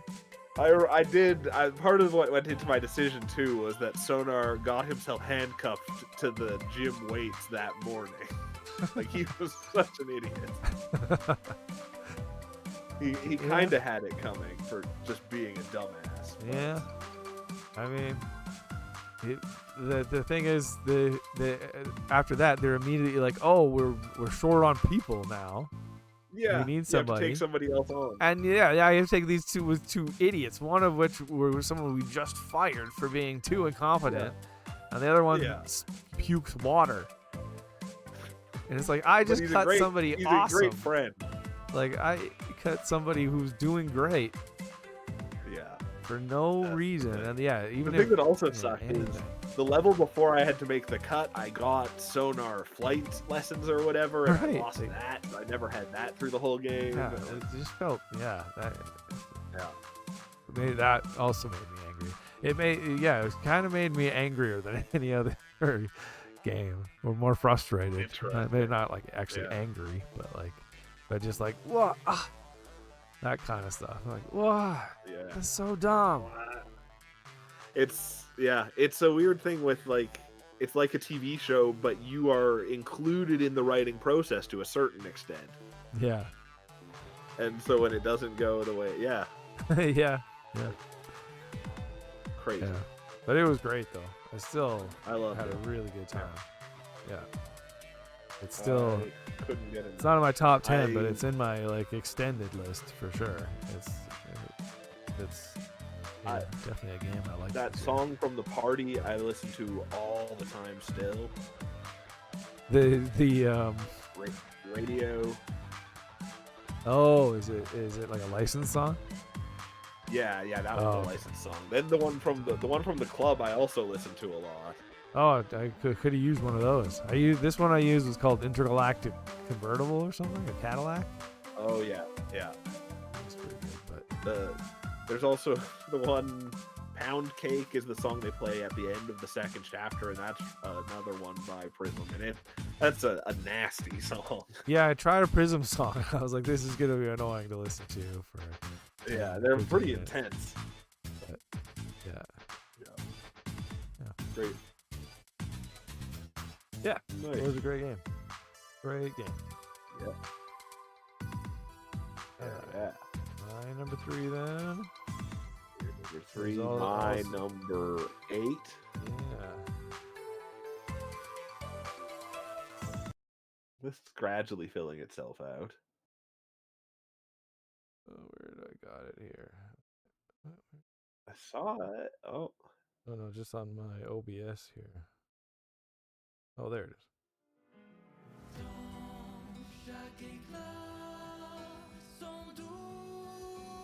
Beautiful. It was a cool looking game. It sure was. So pretty. Yeah. And just style, great style. Like everything was so vibrant. Yeah. And it's a great concept to have a world conceived by painters. Yeah, for sure. It's just cool. It's as like art designers, that's just a dream. Yeah, exactly. And it was cool throughout. That game, the style throughout the whole thing was just insane on every level. Like the music was incredible. Yeah. It had such good voice acting through the whole thing. Yeah. Art design. Yeah. And then it had crazy battles too. Yeah, that's my favorite part of it too. Yeah, like it's funny. Like so, yeah. This is you'll see. This is my build.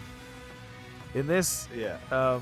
It's kind of hard to follow because I shoot and miss. I wasn't really paying attention, but Yeah, totally. I started counting about halfway through here, and I land about 40 hits Right. before I actually stopped before I have to. I think I had one thing left, and I didn't realize it.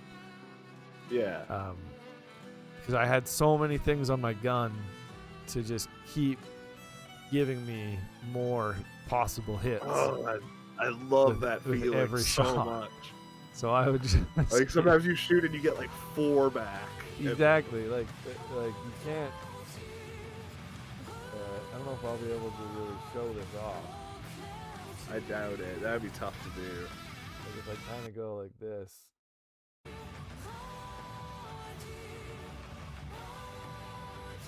Make it big. Yeah. And you'll see like in this bottom right hand corner when it switches to the other one. Yeah. Yeah, you just see it go like back and forth. Up It's and down, such a fun over way and over. to engage with MP. Yeah, so you can see my AP there. Is at 5, 4, 3, 4, 5, 9, 8, 9, 9, 8, 9, 7, 9, 8, 9. Like 9 for a whole bunch of Yeah. shots in a row. there. yeah, like I'm losing like 1 Yeah. every like 5 It's shots. crazy. Because, like, yeah, you only have a 50% chance to lose one, and if you apply a status effect, you get 2 back, and Exactly. If you mark you have a them, 20% chance to apply a random status effect, or like it's just everything piles on top of itself so neatly. yeah, so much fun. So I will say, like, even though that kind of just became what the game was for me in the last Yeah. like, Yep. bunch of hours. It was insane. It was still insanely fun, but and that is still my favorite part of the battle system is all that gunplay and stuff and doing all that. It was still wild how much other crazy stuff there was to do in that battle system and how much depth I didn't even get into, like Seal's whole People use her the most. system. apparently. Yeah, and I didn't use her at all. This is your now. This is your exact same style, but yours I think it does way more damage. Just doesn't hit as many times. It's crazy. But But then each hit is 2 hits with mine. right, yeah, you're just like, yeah, It's yours is pretty insane. way more stacked in a different way. Yeah. That game, the game wants you to get ridiculously overpowered. It's so good at it, yeah. And like some of the craziest builds, I guess, are with my L, which I don't even, I didn't get that deep into My her. second playthrough I did with only my L. Right. It was my whole party. That's crazy. And like I had to parry everything, and it was really fun. That's insane, yeah. But it was also way easier, like partially because I knew patterns from before, but my L's just so overpowered, and you could start battles in the virtuous stance and just like slaughter them immediately in one move. Right, that's insane. Yeah, like it's so cool. Like the battle system was wild for that, and felt like it did a lot of fun things that I made. Like I've seen in some games, some haven't, but like it just combined a lot of really fun ideas. Totally. At its core, it's Super Mario RPG. It's The like, parrying aspect, yeah. oh yeah, that's true. Yeah, that But like like there's no- that is taken from Dark Souls kind of, but I've never seen it in a turn-based game like that. Right, that's true. Yeah. But yeah, and like the idea of making it a bit more of an action element to the RPG. That's like Super Mario RPG. But all the like the gunplay for sure is RPGs might have probably have done that before, but that's really cool and different. And then even if you stripped all that away, I think there's some really cool stuff that the battle system does. All the the Pictos stuff is like Oh, kind of yeah. similar to Materia in Final Fantasy VII, but Picto it's system it's is its own thing. amazing and so much fun. Like that was one of my favorite elements for sure. I really love just putting all of your Pictos into one character still, and just having a character that has everything. Yeah, that still seems insane to me, but it's fun for sure. It's my preferred way to play an RPG. Also, Eskie is definitely the best new character of the year. Oh yeah. It's Like, character of the year. He's one of the best characters in any game ever. He's fucking incredible. Sure. Holy crap. Yeah, And absolutely. he's a Actually, and he's a... I got all this footage yesterday when I was really tired. Oh yeah. And today when I was editing it, I was like, oh, I meant to get I just saw a direct shot of Eskie at some point, but I didn't. I got a little bit of him flying around, but that's all. I want like a big Eskie lamp or something. Yeah. We gotta get some decent Eskie merch out there by now. I looked when the game was brand new and it wasn't out there yet. There's definitely like plushes for him now, because that's like practically what he is already. Because he quick saved a lot in Baldur's Gate precisely because it did the whole D&D guys chance thing. Yeah. But they actually show the dice in that game, which is kind of different. Yeah, that's hilarious. Yeah. The game also had great story. Another absolute bummer. Yeah, for sure. That's true. Yeah. I love the first act, and then the rest I was like angry at it. It was the painting reveal that threw you off? Not the painting room. Just them killing Gustav. Oh, right. Yeah, there's that. Yeah. That ruined it for me. Yeah. Yeah, I wasn't that as invested. I never liked Verso at all as a result of it. So he just sort of sucked. And then they made him less and less and less and less likable as it went on. Yeah, that's true. So, of course, the ending choice, I chose the bad ending, which is not choosing Verso. Yeah. But, yeah, I really didn't like Verso. Yeah, and I really didn't love Gustav. Love it was him. so fun. Yeah.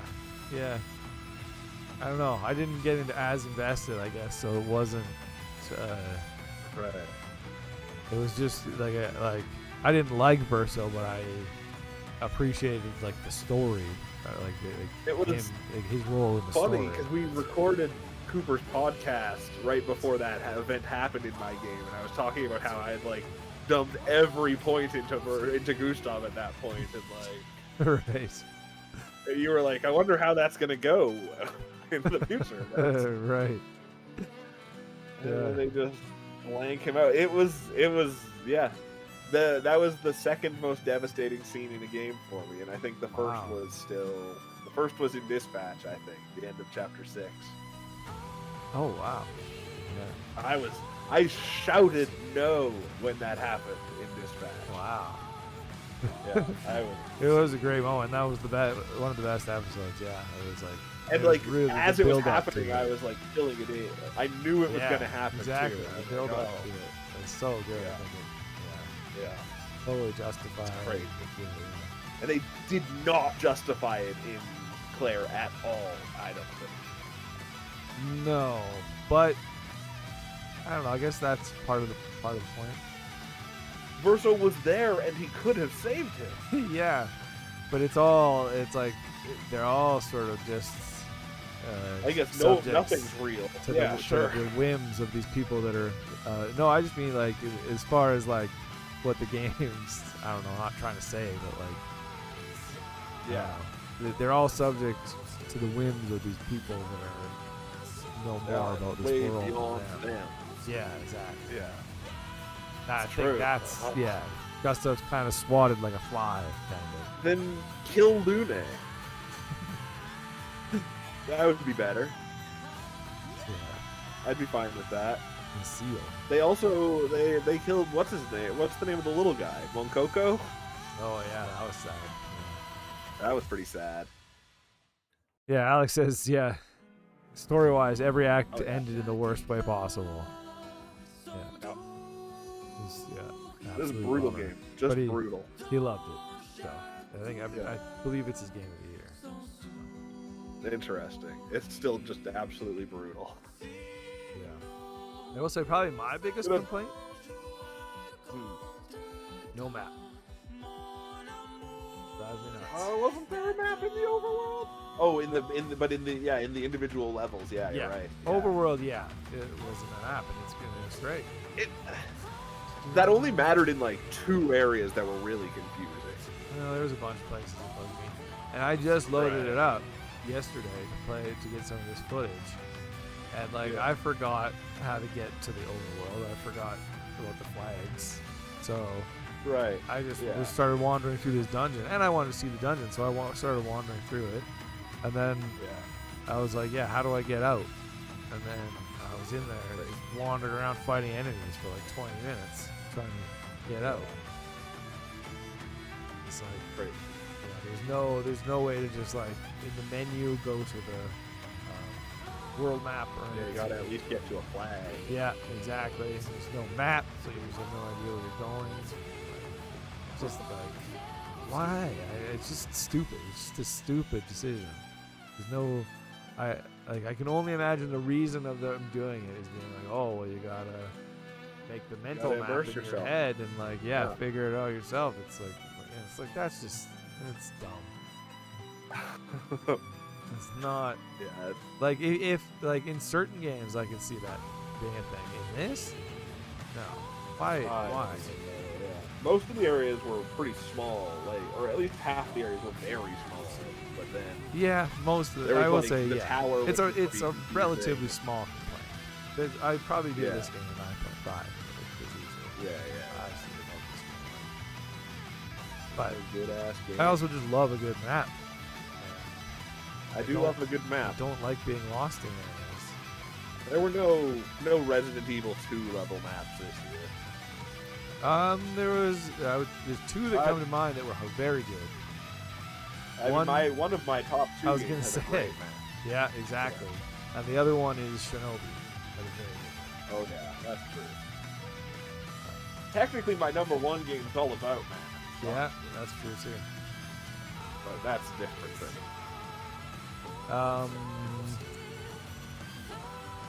Yeah, and as I was replaying it, I remembered how much that dungeon with the elevators kind of Oh, the dancer dungeon? Yeah. Yeah, it was just so hard to tell where you've been and where you hadn't. Totally. You know what would help with that? Map. A map. But, and then those elevators went on for so long. Yeah, that's true. But those were, pretty minor complaints. I loved it. Great game. This song is Great amazing. Yeah. It had a bunch of incredible songs. Yeah. Totally. Yeah, there was one in the All Games video earlier, too. Oh, shit, we're almost out of time. Oh, my God. You're going to need to go. Yeah, we should probably hustle to charge through these last several.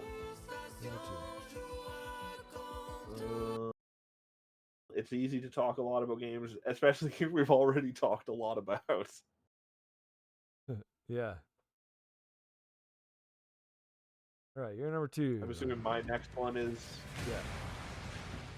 You're Doomed. You're Doomed. You're the Dark Doomed. Ages. It's the smoothest game I've ever played.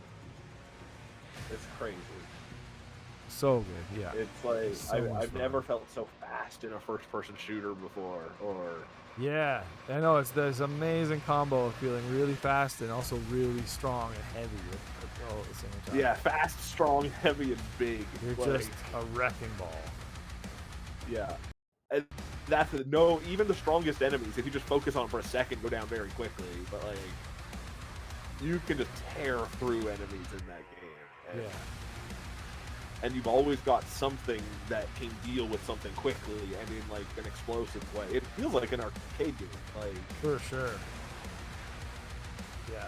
like there's so much crazy thing. I There's guess just an adrenaline almost hit. the bullet patterns are kind of close to Returnal in a lot of ways, where it's like bullet held but 3D. But yeah, you can be right in the middle of getting a million shots at you and still thriving, and like then just launch yourself through and latch onto a guy, and then throw your shield into someone, and so many fun shoot a guy ways. in a shield with an energy weapon and make them all explode, like all within 2 seconds of each other. It's, Yeah, totally. So many fun ways to turn bullets on enemies, like shoot things back at enemies. Yeah. I love the shield so much. I love a good shield you can throw in games, and there are ways ways to make it bounce off of enemies and stuff. Captain It's America crazy style. watching that game because the shield is like negating damage, but your health is just going up and down and up and down and up and down. And Yeah, totally. Killing enemies makes you get health, and Yeah, exactly. Yeah, and it incentivizes you to just be in it. Exactly. All the time. To just be in the mix of stuff. Exactly. And it's like it must have just been the perfect amount of auto aim. Like I've never felt like it was too hard. I always was able to do what I wanted to do. It just felt so cool. Yeah, I love that weapon you just used there with the chain on the end of the chain. Just the ball on a chain. Yeah, it was so much fun. It just smashes guys. Yeah. I think it had such a good impact. And on like the bigger enemies, it has like area specific impact where you're like just knocking chunks out of them. Yeah, for sure. It's really, it's such a satisfying. And then I didn't really care too much for the flight levels, but there was the giant. You were in a huge mech like the size of a city levels. And those were pretty fun. Yeah, it was a cool idea. Yeah, and it looks Yeah, fucking it was awesome. kind of just to mix it up, I guess, a little bit as you're going. I enjoyed those. Like there was a bit too much of it probably, but Yeah, there was like 3 of each, I think, and you could have done with like 4 total between them, but yeah. but like they were still, there was a good way to give you a break in between just smashing through the legions of hell. Oh yeah, right. This is my number 9. Watch your number 2. So complicated. It's your number 2. My number 2. Yeah, I think it's the best shooter I've played since Halo 1. Or at least the best feeling shooter. The story, I don't have any fucking idea what happened. Yeah. I think there's a point in time when the Doom Marine is so angry that he can't die. Like, he gets so angry that he stays alive. It's really weird. That's pretty awesome. Yeah. McKinley says also, yeah, like you had really good map. Oh, amazing map, yeah. Like you always knew where the secrets were, so it was fun to just like seek them out and find everything. Yeah, exactly. Yeah, so much fun. I 100%ed it on my first try without even like, going out of my way. That's It's awesome. the natural way to play it. Yeah, McKinley says Eternal, you feel faster, but not as heavy. Yeah, Eternal's too fast and too optimized for people who are really good at Doom. Like you have to be doing like melee kills constantly to get fuel, and like there's like one too many systems for my brain. Whereas this one just has melee, shield, shooting. Right. Yeah. There is a decent amount of stuff going on, but yeah, you only got the 3. It's like a rock paper scissors thing. Almost. Yeah. The 3 elements to it. Wow. That's so good. Yeah. I love that crossplay. Yeah, it was awesome. So for these next ones, we'll basically just talk for the videos now. Switch to the next one. Wait, move on to the next one. Time goes so quickly with the idea. Yeah, I know. That's great. I can't believe how fast that went. I thought it was gonna go waste. Like I thought at the beginning of this that we were gonna have to kill time later, but nope. Well, we could do a top 5 and it would be 3 hours if we wanted it to. Yeah. Usually we talk about what games come out next year and stuff, but we're not gonna get there either. Not even. Crazy. Anyway, here's Ninja Gaiden 4. Ninja Gaiden 4 is your number 2? Number 2, yeah. it's still that's something I could see changing in the future. I could see this climbing than I ever once thought. Oh yeah. That's crazy that my number 9 is your number 2, and your number 2 is my number. Or wait, and my number 2 is your number 9. That is crazy. Yeah. Can't believe it. Voodoo going on Ninja Voodoo. That's a crazy game. It's the most fun I've had with a 3D action game in a long time. Yeah. So. But I don't play all of them. Yeah, all these clips are from us on stream, which is really weird now because there's like just another version of me down there. Yeah, you doubled it up, but you don't look anything like yourself right now. The ones that I'm not there are me playing.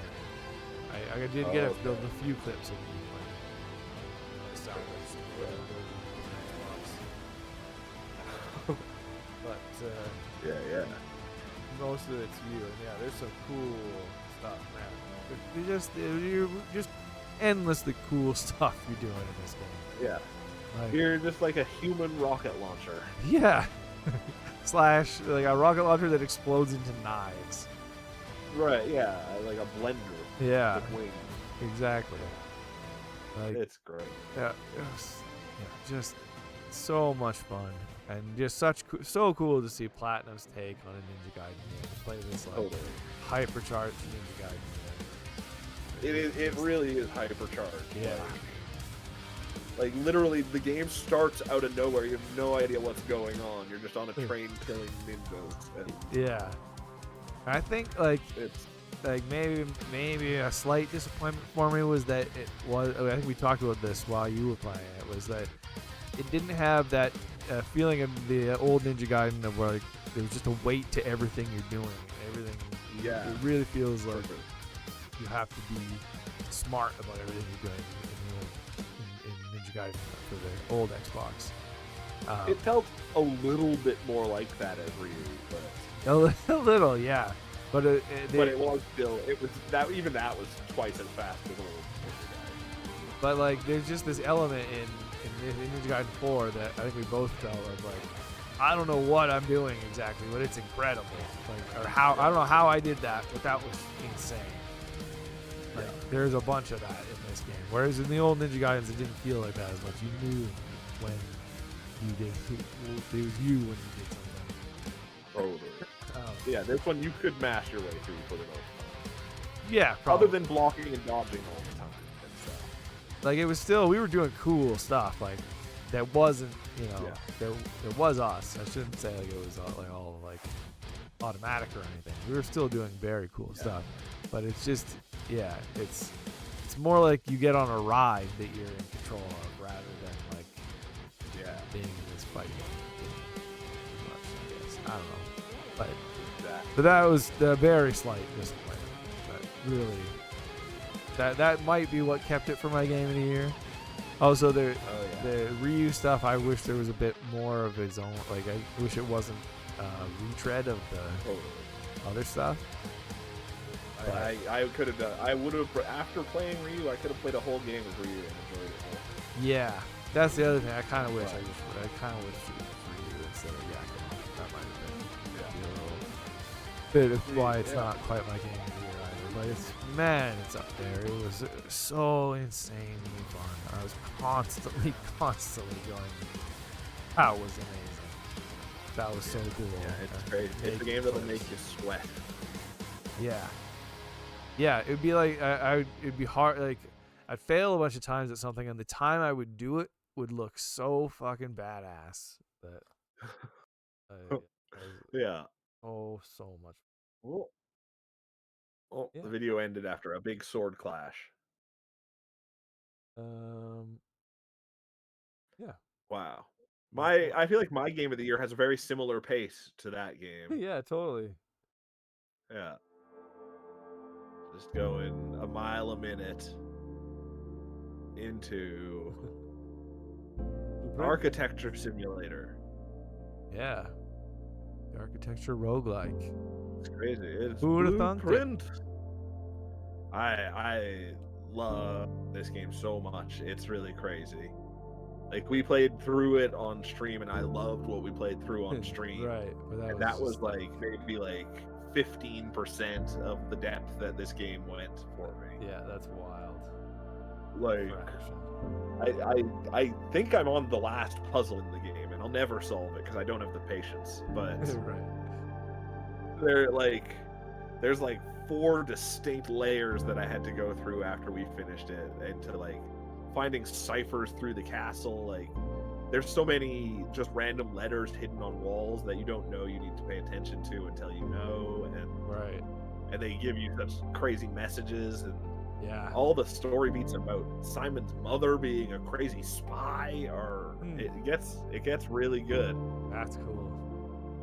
Yeah, there's a crazy underground subway station underneath the castle run by a heist ring that you get to go and visit. Like, you go to a lot of cool places that we didn't see on stream. That's wild. Yeah, it's so cool. It's bananas. Just like an onion.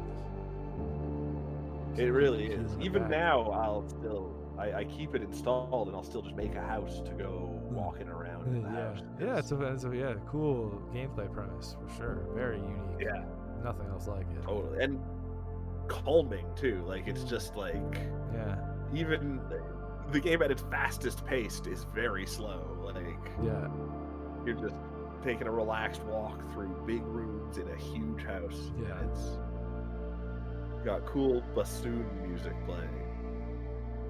I didn't play it besides what we played on stream, and you played it, and I did, I contributed for sure here and there, so I feel like I played. You kept a notes page. Yeah, exactly. I feel like I played it to a degree. Exactly. But it would have been a really interesting, and I don't know if a good experience if I would have played it on my own. Part of it is I don't know that I think in the same way as a lot of those puzzles, and it's really weird because you really I remember like observing while we were playing that game, you really like it was like the puzzles spoke to you a lot of times. You just knew exactly what they meant sometimes. I wanted to be in that. Which I think is like this is I was curious about this. Crazy part. Yeah, this is the spoilers part, but not like anyone would know what you're seeing. Yeah. It's not, but yeah, it's true. But I think it's a testament for me. I think it's a testament to the game, like how well the game is designed, that it can it's almost like it speaks this other language that if you're listening, totally, you can it's all there for you. Yeah, really Absolutely. Cool. And I wanted to read into everything in every room too. Like, it was interesting. So maybe, I wonder if that's probably part of it too. Then that it's you wanted to read into so many things, and the game is so deep, and there are so many things that are rewarded. Totally. Like, you're rewarded for that kind of thinking. Constantly, yeah. So it's that feeling of solving a puzzle that you didn't even think was there, but having it happen 30 times in a row, and it's crazy. It's in my top 10 of all time for sure. That's wild. Which is a crazy thing, It's such a weird game. It's very unique. Absolutely, there is nothing else like it. No. Crazy. Okay, one more. No. Another game at a similar pace as Blueprint. Yeah. This is the coolest of all the music in the individual game. Unbridled Desire or whatever. And just making this video and looking at this game, I was like, this game is wild. I would not have ever predicted this to you. But that's like, as soon as I picked the crazy boss fights in this are better than any of the crazy boss fights in Silk Sonic. Yeah, for sure. And similarly intricate and brutal, but like yeah, absolutely. And just the mechanic of the little toadstool hop that you do on guys, and hit. I don't know the feel of it. As soon as I started that demo on stream, I was just like, whoa, wait a second. Game of the year already. What is this? Like, this is so. It's like so smooth. You said Doom was the smoothest game you ever played. I think this might be the smoothest. I don't know. Interesting. It's just like it feels like you're controlled from a ninja that's covered in butter. Yeah. Just like you jump immediately. Like it happens the second you think about doing things. It feels like. For sure. And that whole little system of getting like a super slice, feeling a slice of you guys like I just did there. It's just. I played through it in one sitting. Yeah, I loved it a lot tight. when I played through it. It's nearly perfect to me. Like, as I get older, I think one thing I appreciate a lot in media is when something really, there's not a lot of excess. Like something's just really tightly made. Yeah. And it's just like, I don't know, it's not a lot of fat. It's just like a perfect little machine.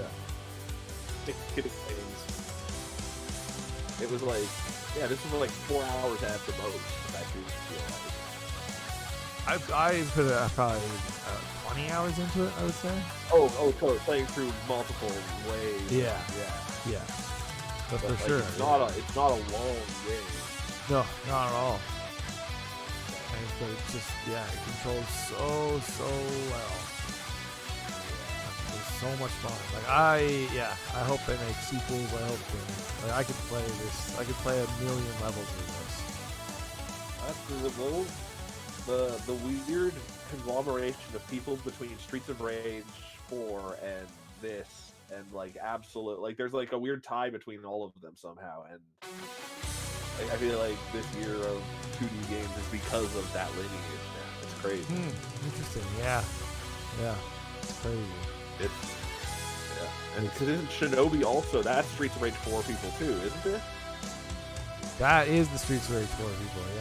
Yeah, that's the exact same. And then Absolute is somehow related to that. It is somehow related. I think it might. Yeah, I'm not sure how either, but yeah. It's weird. There's like 2 super studios out there right now making insane 2D games. Yeah. It's weird. So like, glory. They can just keep coming. They just could just be the new normal. Absolutely. Yeah, I mean, this is the Blasphemous guys, which I didn't even like Blasphemous that much. Oh, that's who it was, right? Oh, yeah. But man, right. I love this. And I love the old Ninja Gaiden 2D games. Like I always have. I've always really loved those games. But this feels like a finally a perfectly realized version of those games. Like it's not just stupidly unfair and broken. I did find myself wanting it to be a Metroidvania at that point. That would be cool. I'd be fine with that, but it didn't bother me at all. Yeah. No, I don't know. And it was the level, like having discrete levels is nice actually sometimes. Yeah. Too. Exactly. Yeah, there it is. Game of the year. Game of the year. Crazy. It would be nuts if we tried to play a little bit of each of our top 10s. I can't even imagine. No, we wouldn't play a bit of each, but we might have looked at your museum in 2 Point Museum. Oh yeah, that's true. We might have right. You know, maybe looked at the new Claire Obscure stuff and that kind of stuff. It is crazy. Not a single multiplayer game in my top 10. Oh, other than Absolute. Is it the same with yours? Multiplayer. Like technically, Donkey Kong is multiplayer. But okay, yeah, there you go. But yeah. Other than that, crazy. No, yeah. I mean, I barely played even outside my top 10 multiplayer games. Yeah. Oh, totally. Yeah, Cosmic Invasion is the next one for me. Yeah. Mario Kart. There's nothing. Yeah. Multiplayer's dead. Long live single player gaming. Yeah, except that all the top selling games of the year are multiplayer, and some of the most talked about games of the year are multiplayer. Wow. They're all those people buying them and playing them already. All the most interesting things are single player. Absolutely. We've proven that today. We've proven it. Our hard science. Yeah. That's it. We usually talk. We've talked a decent amount already on our Christmas special. We talked a lot about what's coming out next year and stuff. So yeah, go back. And we'll talk about it all year too. Exactly. Yeah. Beautiful. Yeah. Thanks so much for hanging out, McKinley. McKinley likes how my list is all these dark and violent games, and then Donkey Kong. Oh hell yeah! Yeah, totally. Kind of does stand out, right? Yeah. Next year, Mushroom Kingdom Fusion will be on our lists probably, because that'll probably come out this year. That's true. Yeah. Yeah. There you go. Wow. Yeah. Thanks so much for watching, McKinley and Alex KC and everybody else. Yeah. We'll be back on Friday with more games. Metal Gear Solid 4 we're going to play. Oh, that's going to be crazy. There's Metal Gear Solid 3 right there. Wow. Metal Gear Friday. Yeah. So we'll see you then. Thanks so much. Goodbye. Good video Happy game. New Year tonight. Oh, right. See you next year.